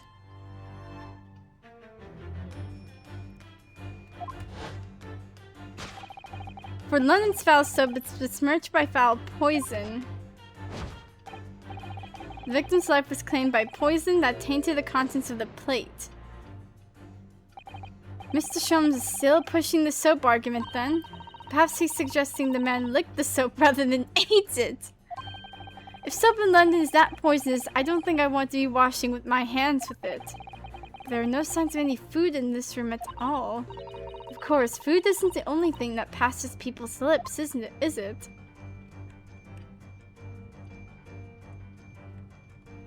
Tea? Let me see this. Is there anything there? No. Teacup? A Western vessel for serving infusions of dried tea leaves. It's a teacup, Mr. Naruhodo, as you well know. Stop putting on airs! It's empty. So we've already established that the victim wasn't eating soap when he died. However, There's significant evidence to suggest that he was drinking tea. My thoughts exactly. Claimed by tea? Teacup. Ah, yes, the classic. Get poisoned by tea.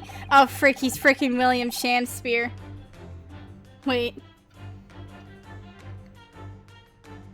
This is a reference somehow. Oh, wait, no, he still has the freaking katana, just not the armband. Yes, the victim's life was claimed by poison that tainted the teacup. Indeed, cups have been the vessel of choice for practicing poisoners over the centuries. And it would appear that this victim drank every last drop.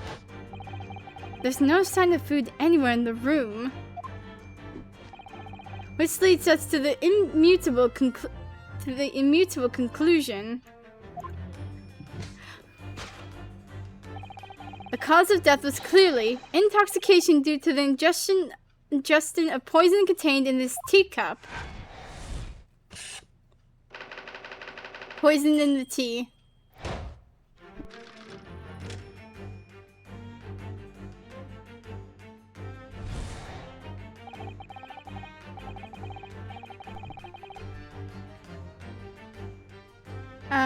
Next question.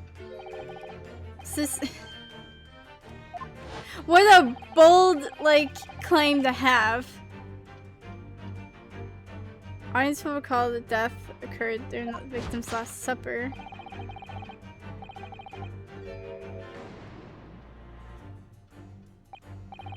The Western vessel infused hot drinks again. It's already featured heavily in our deductions so far. Yes, we can imagine that shortly before his death, Mr. Shamsu was having a drink of tea. There would be nothing remarkable about that. But what troubles me is Mr. Natsume's reaction when he heard Mr. Sholmes suggest it. There's more to this deduction than it seems.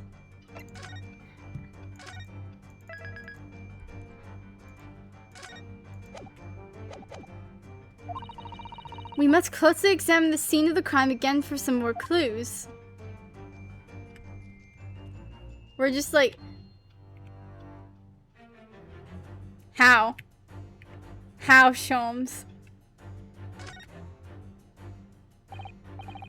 It's another Western... It's a teacup! It's a teacup, Mr. Naruhodo, for God's sake! And it, too, is empty. Given that he's actually holding this one in his hand, we can assume that this is the cup from which Mr. Shamsu was actually drinking. But if that's the case, this changes everything. Everything we've deduced up to now is turned on its head. I have a bad feeling about this. I almost don't want to say it. Yes, I know exactly how you feel. Take that! No, he just likes having double tea time. Did the man dine and die alone? This other teacup suggests the answer.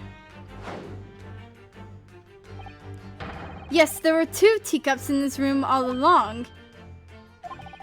In other words, this is a strong indication that at the victim's last supper, there was a guest present. At the very least, we can say now with certainty that somebody else was here in this room last night, taking tea with the victim. What are you talking about? Utterly, unbelievably, unjustly unreasonable! To draw a conclusion such meager evidence would be foolish, however, certainly. In which case, what more can we deduce about this possible guest at the table? Well, allow me to lift the veil of doubt, my dear fellow. Do you mean to say you know who exactly was in this room at the time of the victim's death? Indeed. What reveals the answer, of course, is the broken lock. I'm not sure I like where this deduction is going now. I'm afraid it's too late to go back to the halcyon days of eating too much soap. But the identity of the guest who was in here last night when the victim passed away is... is something I have a very bad feeling about. Well, you can try to ignore your feelings, but we cannot ignore the truth, Mr. Naruhodo. No, I suppose not. Time to look around again.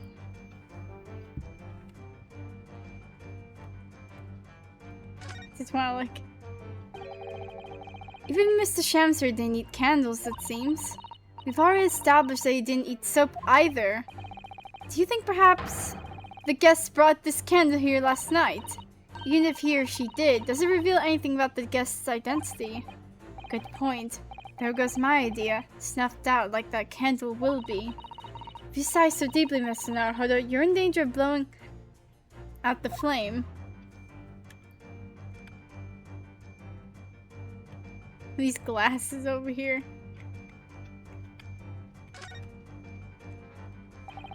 At first glance, it seems that the only things in this room are the makeshift stage and the costumes. I overlooked these 3 books initially. I wonder what they are. Let's see, the titles read... The Picture of the Monsieur Lecoq, Canterbury Yearnings, and A Meal for Gaborayu. Wait, I'm sure I've heard those titles before. It could just be an incredible coincidence, but they're the exact 3 books that Mr. Natsume purchased the other day. What? Yes, on the day of the unfortunate incident when Miss Green was stabbed, Soseki-san had just been to a bookshop and brought them. That's right. And now those 3 titles are here in the room of the victim. Yet Mr. Natsume claims never to have been here before. What does this mean, do you think? I really don't know what to make of it.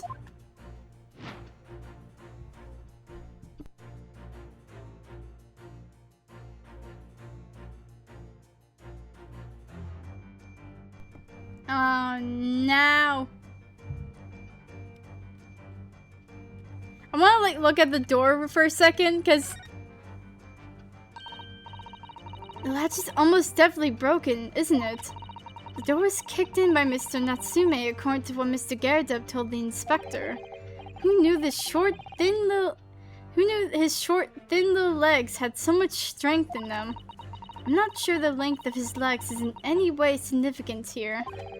Perhaps this says more about the poor state of the door than about Mr. Natsume's strength, actually.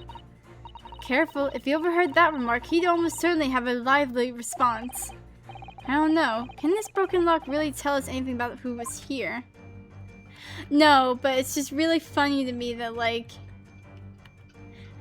Just think that, like, this man's anxiety got so, like, rounded up. He just kicked down the door. Take that! Or that the door is really just that freaking awful.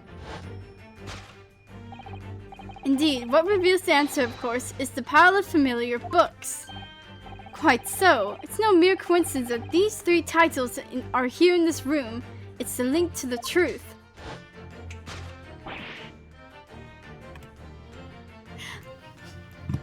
Like, no hesitation, just like... Mr. Natsume, you purchased these books 4 days ago at the second-hand bookshop. That's just a coincidence. In that case, you will be able to bring the same 3 titles from your own room, will you not? This very moment. He's gonna crash out. No, never, non-negotiable! If you can't bring your own copies here, it proves that these 3 books are in fact yours.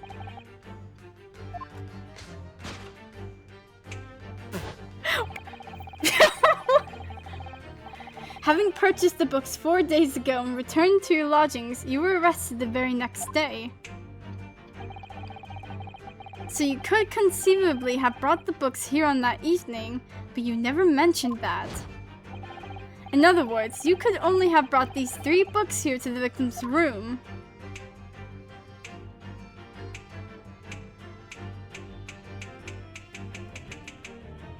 Why is this?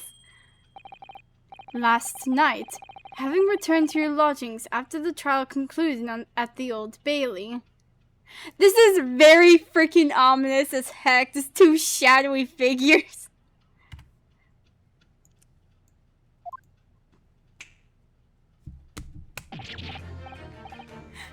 Just the...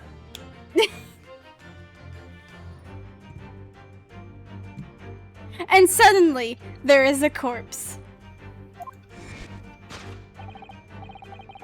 In short, there is only one possible conclusion. The victim died here in his room last night as a result of poisoning. And that same night, the victim had a visitor. And that visitor...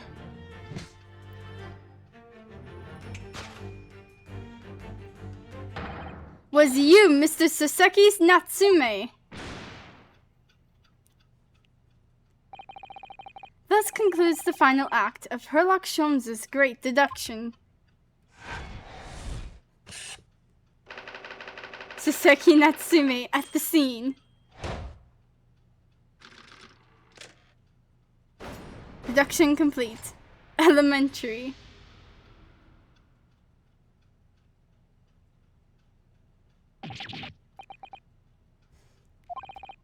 Not again, not again, not again!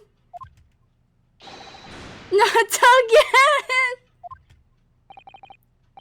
Well then, Mr. Natsume, it would appear you're gonna have to accompany me down to the yard. Again. But wait! Hold your horses! Yes? Door, key, locked! Entry, exit, entirely impossible! He's so flustered, he's beginning being even stranger than normal. What? You think that's an alibi? You could have just made a copy. What? You lived in the same building, after all. You could have had plenty of opportunity, I'm sure. But... Misery me! Sorry, sir. You'll get your chance to give your side of the story later. The facts speak for themselves, Mr. Mustache. You horrible Sherlock Holmes! He really has found himself an arch rival now, hasn't he? Come on now, no dilly-dallying. Outside, there's a carriage waiting. Welcome, student Mr. Naruhodo Esquire. I never imagined I'd be in this position again, but... You have to help me! Please, please! I'm innocent! I like how you're still asking for my help, even though I helped out with this deduction, man. Alright, I understand. We'll come to your cell later and talk about it. And one more thing. Oh, yes? My poor little kitty cat. Please give him his breakfast for me.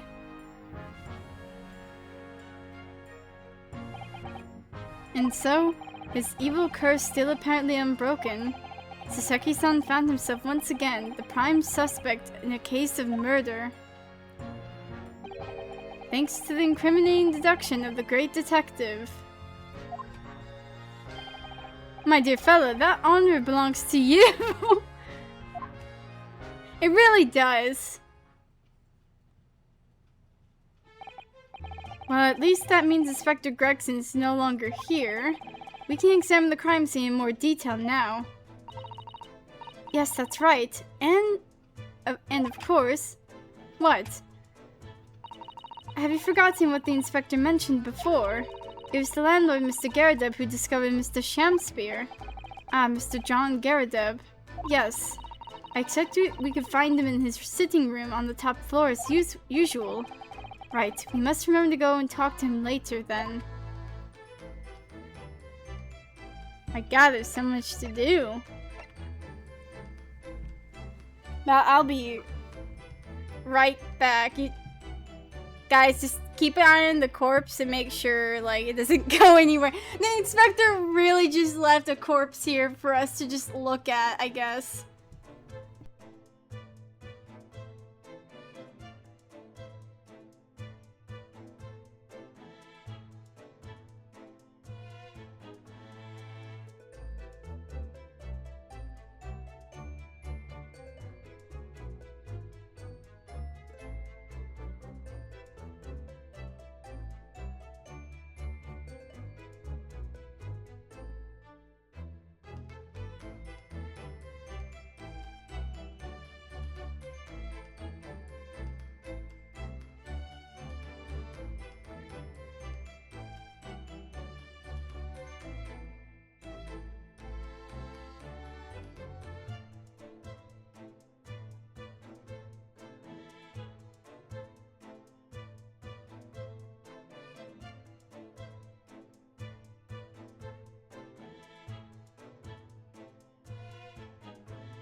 Alright.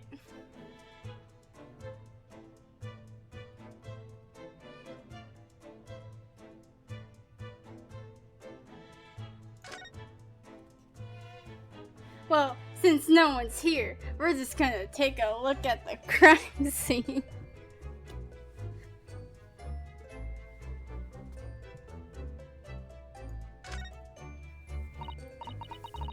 Poor man, he's so young to die. Do you suppose it was a very painful death, being poisoned as he was? I don't know. All we can do now is hope that he'll be reborn to a better life. Yes, I suppose you're right. I wonder... Do you think that putting your hands together in a Japanese prayer will help a British soul? Sorry? I made sure I had a reference at the ready for just such an occasion as this, actually. This book is entitled The Beginner's Guide to Praying for the Departed, the British Way. I'll just reread it now. One moment. There's quite a spine on that book, isn't there? We must respect the dead. Let me see that tea. Give me that teacup, for God's sake. One of the teacups that Mr. Shamsphere and his guests drank for last night. But don't go drinking from them, Mr. Naruhodo. There's bitter poison inside. I'm not planning on drinking any, don't worry. Anyway, the cups are both empty. That's true. So one was Mr. Shamsphere's, and the other must be the cup that Mr. Natsume was drinking from. But Soseki-san wasn't poisoned, of course. Perhaps we should take these so we can examine them in more detail later.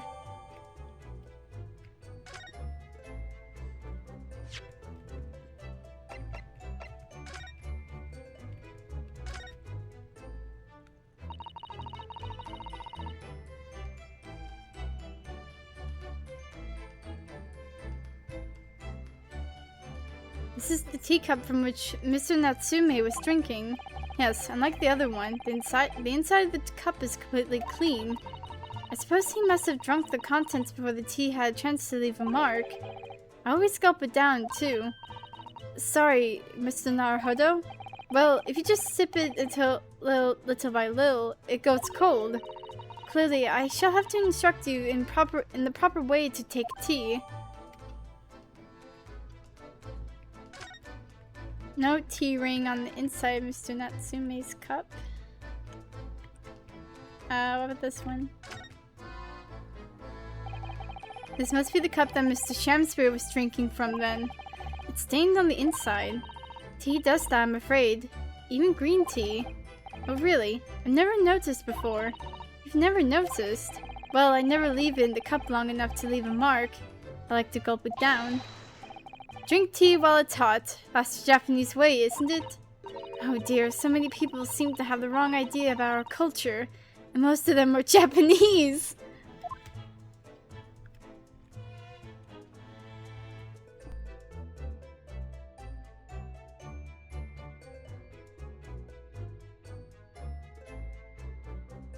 They're nice little teacups. Oh yeah, there's Mr. William Shamsphere. The victim of the current case, a failed actor renting a room in the same building as Mr. Natsume's lodgings. He's 31.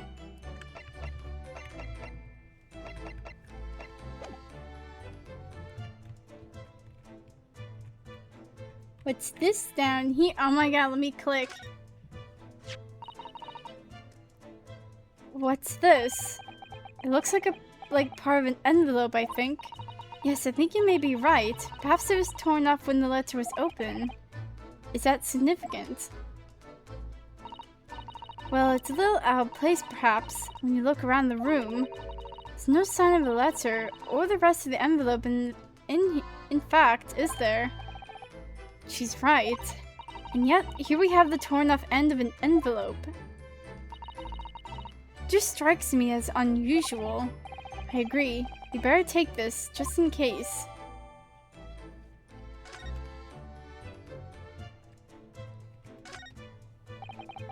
Look at these extravagant, bright costumes. Somehow they look out of place in this room with its grim, shady goings on.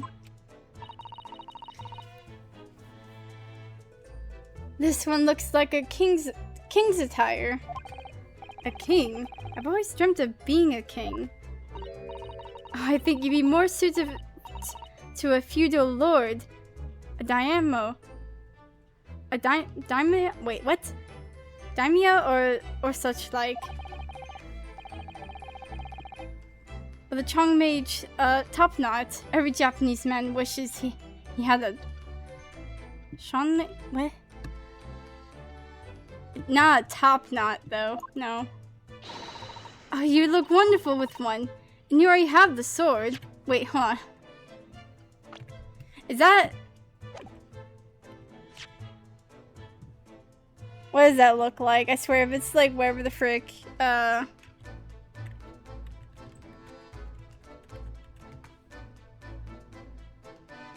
Oh yeah, it's the freaking, it's the hair, okay. Yeah, it's the hairstyle that, Ouchie, has.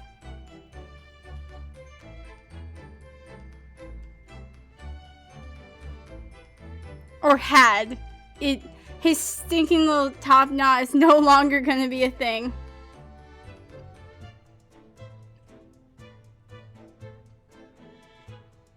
And you already have the sword. Can you imagine what would happen if I walked around the streets of London with a Sean mage and the sword? You already have the sword. I think that's off enough. Especially you carry. Actually, never mind. Never mind. I was like, it's already weird enough you have the sword, but then I remembered. Oh wait, yeah, freaking Zeke's has one. As we've seen from the outside, the window is completely bricked up. A vestige of the former window tax that Britons had to pay. What strange thing they used to tax in Great Britain. I mean, making people pay for the number of windows they had in a property. It's extraordinary. It's heartbreaking to think of the poor having to block up their windows just to avoid an unaffordable tax. Oh. What is it, Mrs. Sato? If you look closely, a number of the bricks are loose.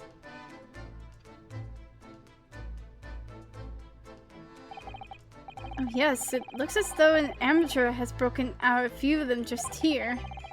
Was it Mr. Shamsbury who did it, I wonder? Being the lodger renting this room. Look at this window. Look at this, Mr. Naruhodo. On the outside, there's a little ledge. And there's something on it. What? Outside?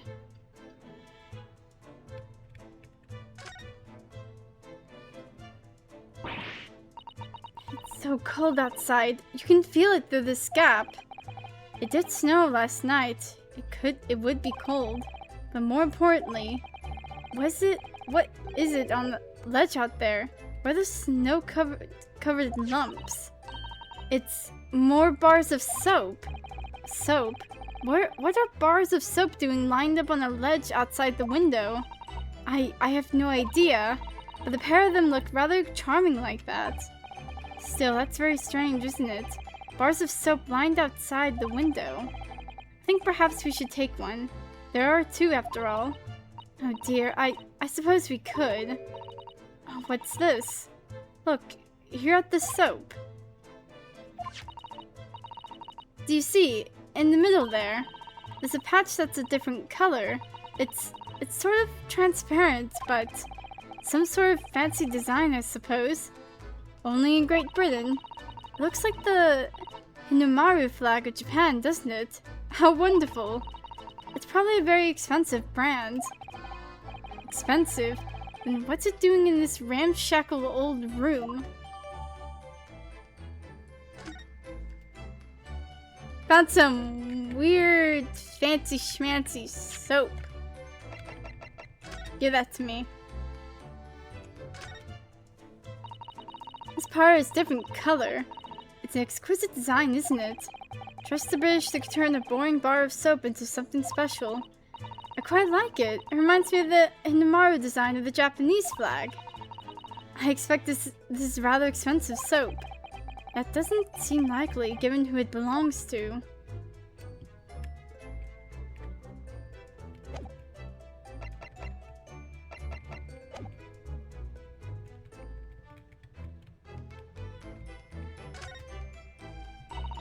There's not much on these shelves, is there? Just this wine glass and bottle. And both of them are cracked. Yes, not much use, are they? What's the matter? Oh, I was just reminded of the Reaper, that's all. Prosecutor Lord Von Zeeks.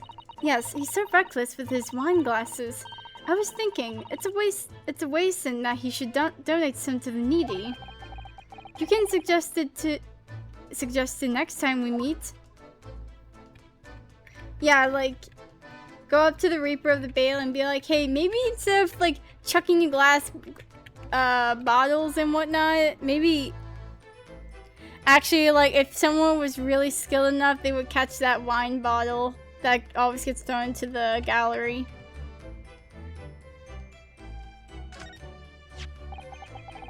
And here we have another disproportionately large machine.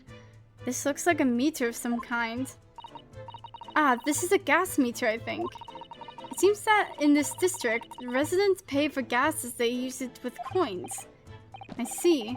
Yes, now you pointed it out. I can see that there's a slot just here that looks like it would take a coin. So you mean, if you put a coin in here... That's right, that would buy you about 2 hours of gas for lights and heating. So if you were a poor person with no money, you'd have to sleep in the freezing cold. Yes, or if you were a scatterbrain with no change because you forgot to exchange your money at the bank. Thank goodness there's no meter in our office.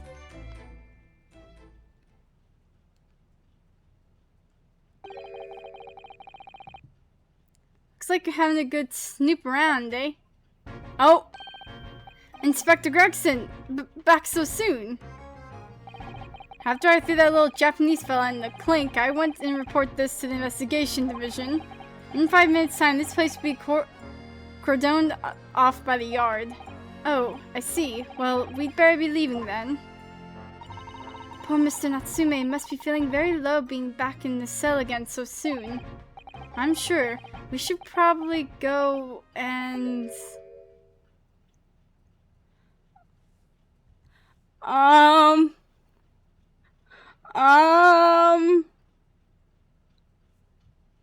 Guys?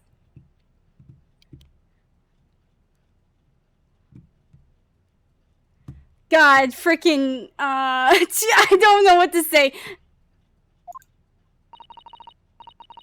What's wrong, Mr. Naruhodo? Susato, there's a freaking corpse.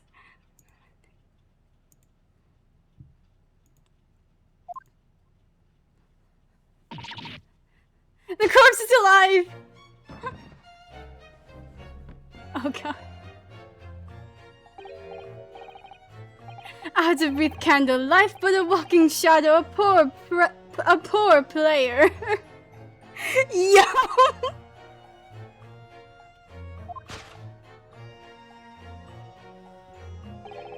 That struts and frets his hour upon the stage, and then is heard no more.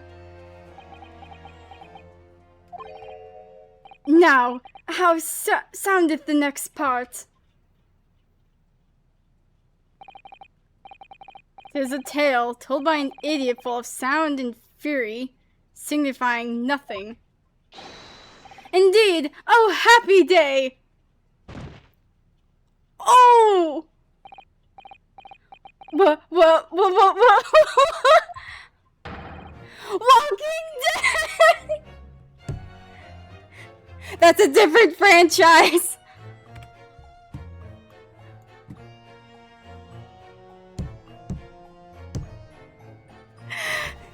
Holy frick, a corpse way alive!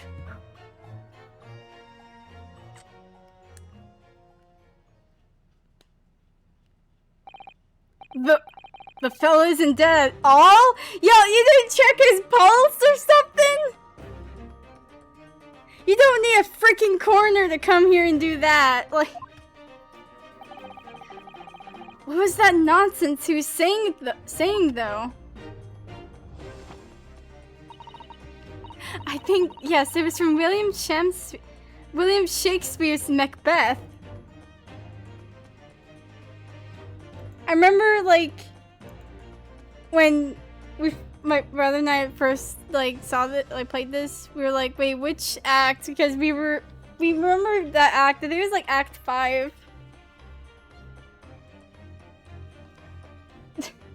Of Macbeth. So, colloquy from Act 5, Scene 5. Shakespeare. That's a Shakespeare right there, though. So it was that the victim, Mr. William Shakespeare, came back to life. The man had indeed been poisoned. It transpired that it hadn't killed him. No, that prayer worked.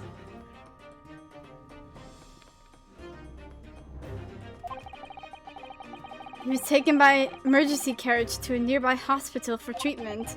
Inspector Gregson evicted us from the scene of the crime, wherever that now was.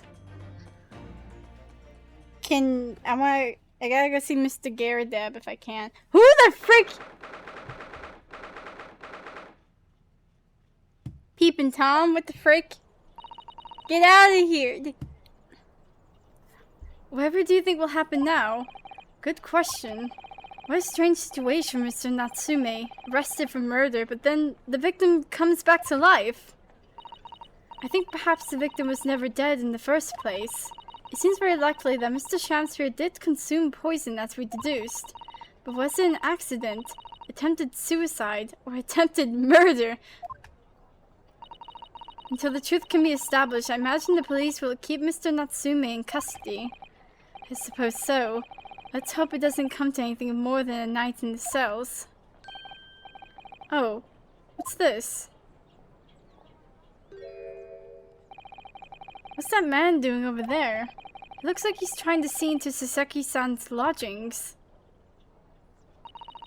Is something wrong, Mr. Naruhodo? Excuse me, could we have a word? Oh!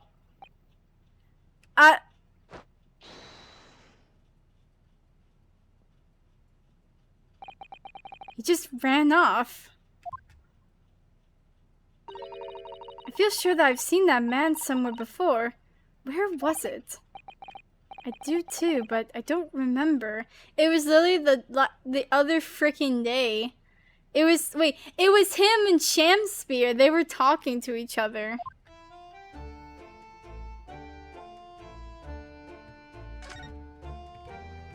I need a bar soap. Oh hey, the Crystal Tower! London's blanketed in fog again today, and the sky is covered in cloud. But if you look carefully in the distance, you can just make out the Crystal Tower being built. The Crystal Tower, yes, the centerpiece of the great exhibits that's open in 6 months' time. Everyone's talking about the Great Expedition of London at the moment, it seems. Oh, it's to be the largest event of its kind anywhere in the world, with technology and scientists from all over. I can't wait for it myself. Do you think visiting students from the Far East like us will be granted entry? The last great expedition was last held in London had more than 6 million visitors, it seems. And this time the British are determined to make it an even bigger success, to outdo the Paris exposition. I see. That's an incredible number of people. And with so many people expected to attend, we should easily be able to slip in unnoticed. There's always the honest approach of buying tickets at the main entrance, Mr. Naruhodo. Look at it, all its glory up there. Ah, come on. Oh, a snowman. There's no freaking corpse on the side. With the exception of the top floor, where Mr. and Mrs. Garadeb live, all the windows are bricked up. Yes, that's because of an old window tax that was charged on the number of windows a property had. In order to pay less tax, the poorer members of society filled in many of their windows. But the tax has since been abolished, hasn't it? So the windows could all be opened again, up again, surely. Unfortunately, it would appear that the residents of this district can't afford to pay to have the work done. Yes, that is a sad state of affairs. Especially for people like poor Mr. Natsume, who have to live all cooped up in a windowless room. I suppose that's the price you pay for living in a very cheap accommodation. It all seems rather pointless when you put it like that.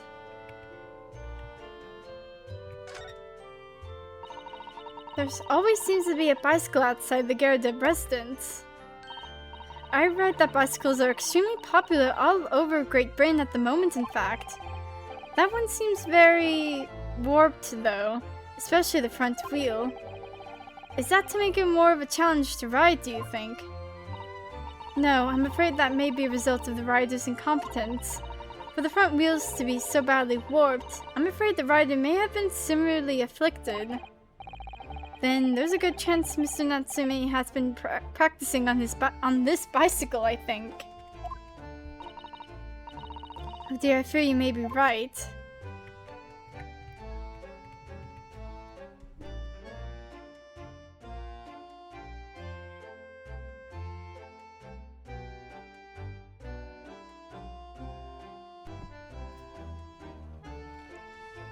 I'm not over, like, yum? Yum, question mark? The Garrett household and Mr. Natsume's lodgings are in a prominent position there on the corner. Sometimes when I look at the building, I can't help feeling that it's a bit of a slant. It does rather look as though it would collapse in even the smallest earthquake, doesn't it? And isn't it supposed to be haunted as well? I think I might have a hunch as to why Soseki-san has such a hunched back. Wait.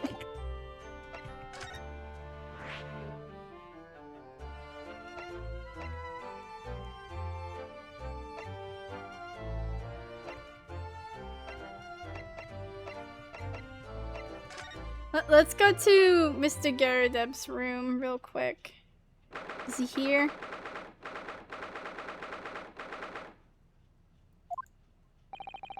Here we are again.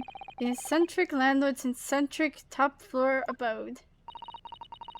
We're here because Mr. Garredeb's the one who discovered the incident this morning, don't forget. Oh, there he is! You chaps, eh? Yes, good morning, sir. Thank you for your cooperation in court yesterday. It was quite a trial. As much for Mr. Garredeb as anyone, really. Came straight back here after all that business at the Bailey yesterday.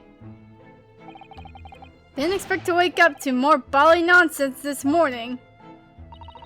I wonder if you wouldn't mind telling us exactly what happened, Mr. Garredeb. Yes, I suppose you'd like to know all about that. Dead loss of an actor chap in the ground floor room. Those were exactly Inspector Gregson's words, weren't they?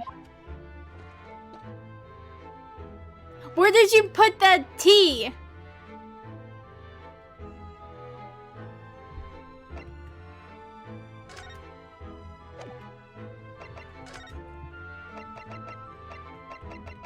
I don't think you know anything about this. My armband? Mr. Garrett, could I show you this? Been quite a couple of days, as you can imagine. I'm afraid I'm rather tired. Haven't really got the energy in the old eyeballs, to be honest with you. Some other time, then.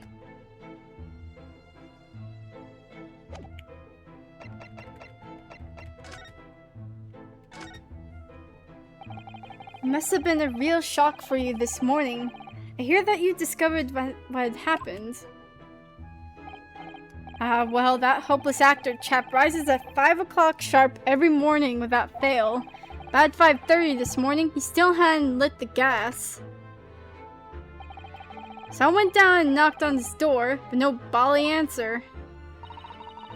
And that's when you broke into his room by kicking down the door. Well, I called on that rum-looking Japanese chap to do the grunt work, of course. Wasn't it a little premature to kick the door down?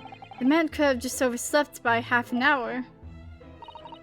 That's very true, Mr. Naruhodo. If 30 minutes oversleeping warranted such behavior, I'd have to kick your door down every morning. Well, you know, better to be safe than sorry and all that. Is it just me, or is he avoiding our gaze now all of a sudden? Except that it was a sorry situation indeed that you found on the far side of the door.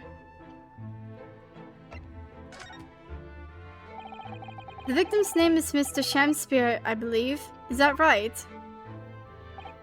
Yes, William Shamspear took the ground floor room 3 months ago now. And how would you describe him? In a word, astute. Astute?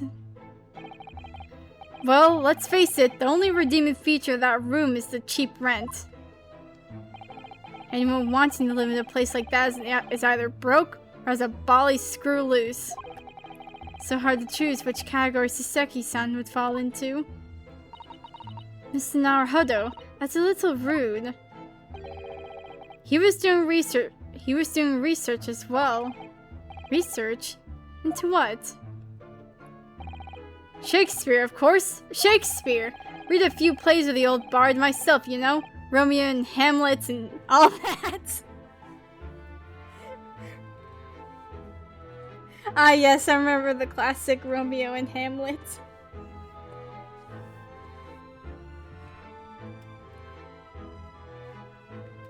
And of just like the one freaking story called Juliet. Yes, William Shakespeare is England's most highly regarded classical playwright and author. He's known as Seiyo in Japanese, as you know, and many of his work have already been translated. It seems incredible that Shakespeare has shortened to Seiyo, though. Someone was too heavy-handed there. There were a lot of costumes in the victim's room, actually, weren't there? Of course, Mr. Natsume is a scholar of English literature as well. I imagine he and Mr. Shamspear wouldn't have had much in common. Shakespeare interpretation disagreement leads to shocking murder. Let's hope it's not that. Ah yes, like just a dispute about like what freaking actually went on when freaking Hamlet or whatever. Mr. Naruhodo, really? How rude!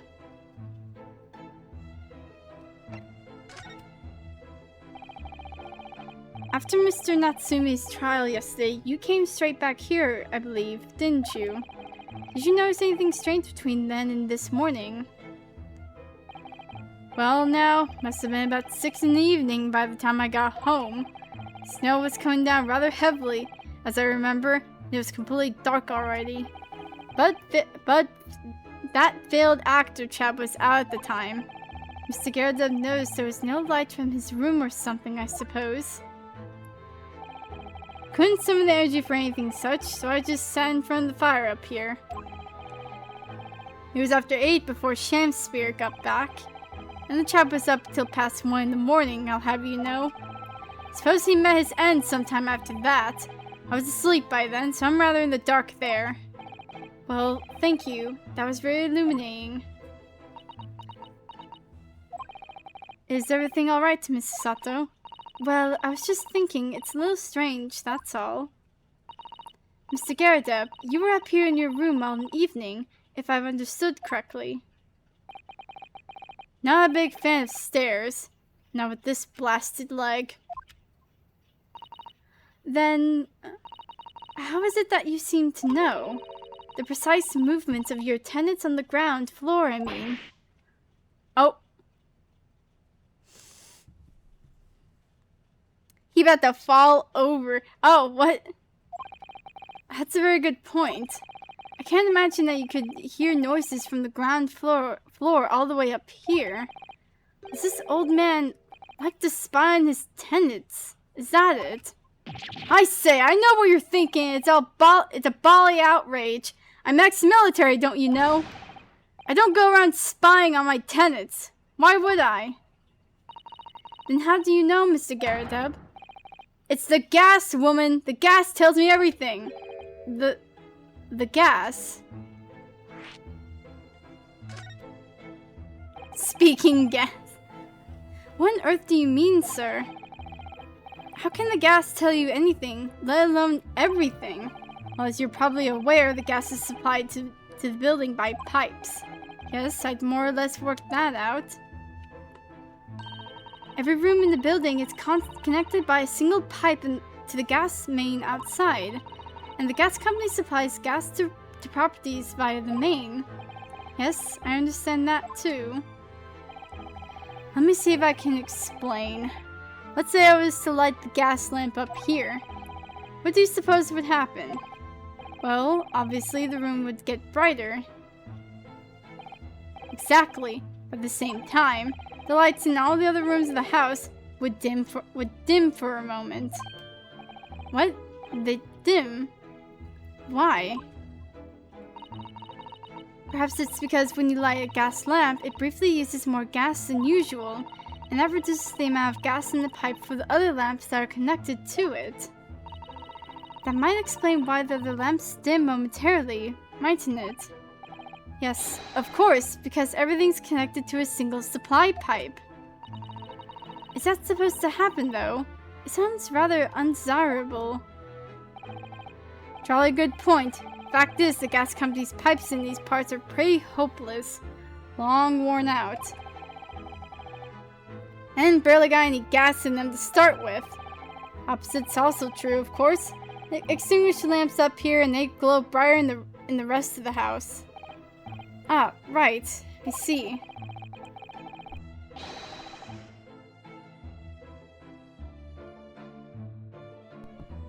So by watching the flickering of the lamps in one room, you can determine what's happening elsewhere. You've got it. Oh, of course, because when people come back home in the evening and before they go to sleep at night, what they're guaranteed to do is either light or put out their lamps and fires. Clever. In point of fact, the room on the ground floor and the one above it uses slightly different amounts of gas. By watching the lights in here closely, I can work out almost exactly what's going on in the whole house. Gosh, that's fascinating, Mr. Garadeb. Absolutely fascinating. Oh well, nothing to it, really. And I can't really see that it's going to help us with the case either. What I'd like to know is why Mr. Garadeb is so interested in what his tenants are up to in the first place. I feel like there's more to it than idle curiosity. Well, we've done as much investigating here as we can, I think. Perhaps we ought to go to the prison and speak with Mr. Natsume again. Good idea. We went out to the freezing cold for like a split second. Also, like, that rug. Is this part of the house still in shambles? Yes, it is. Dear God. No! Get out. I saw that. I saw that bot. Nope. Get the frick out. What the fudge?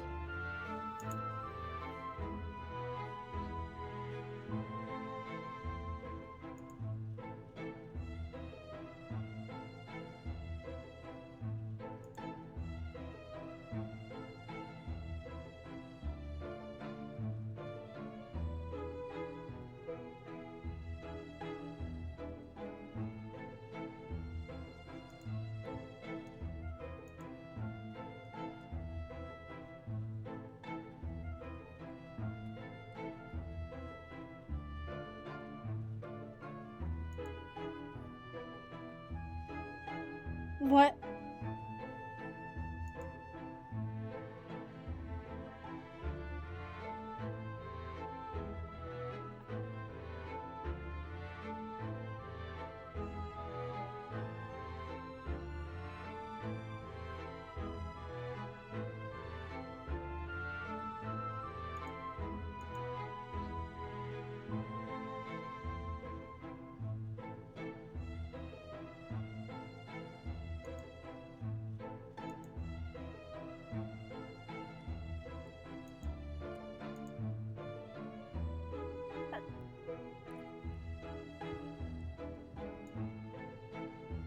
Okay, I'm just gonna...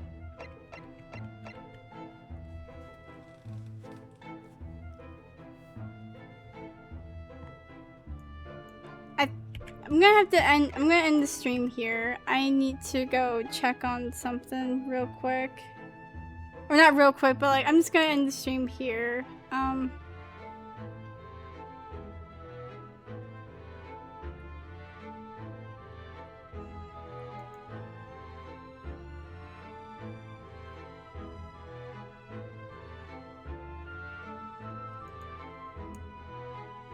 I'm very sorry. Like, I would go on for longer, but I need to go and check on a thing. I'll try to continue this either tomorrow or wait, what day? What's today? Oh, it's already freaking Thursday. Either later today, later on Thursday, or Friday or Saturday. Let me make sure I save real quick. I hope you guys have a wonderful day, and I will see y'all next time. Goodbye!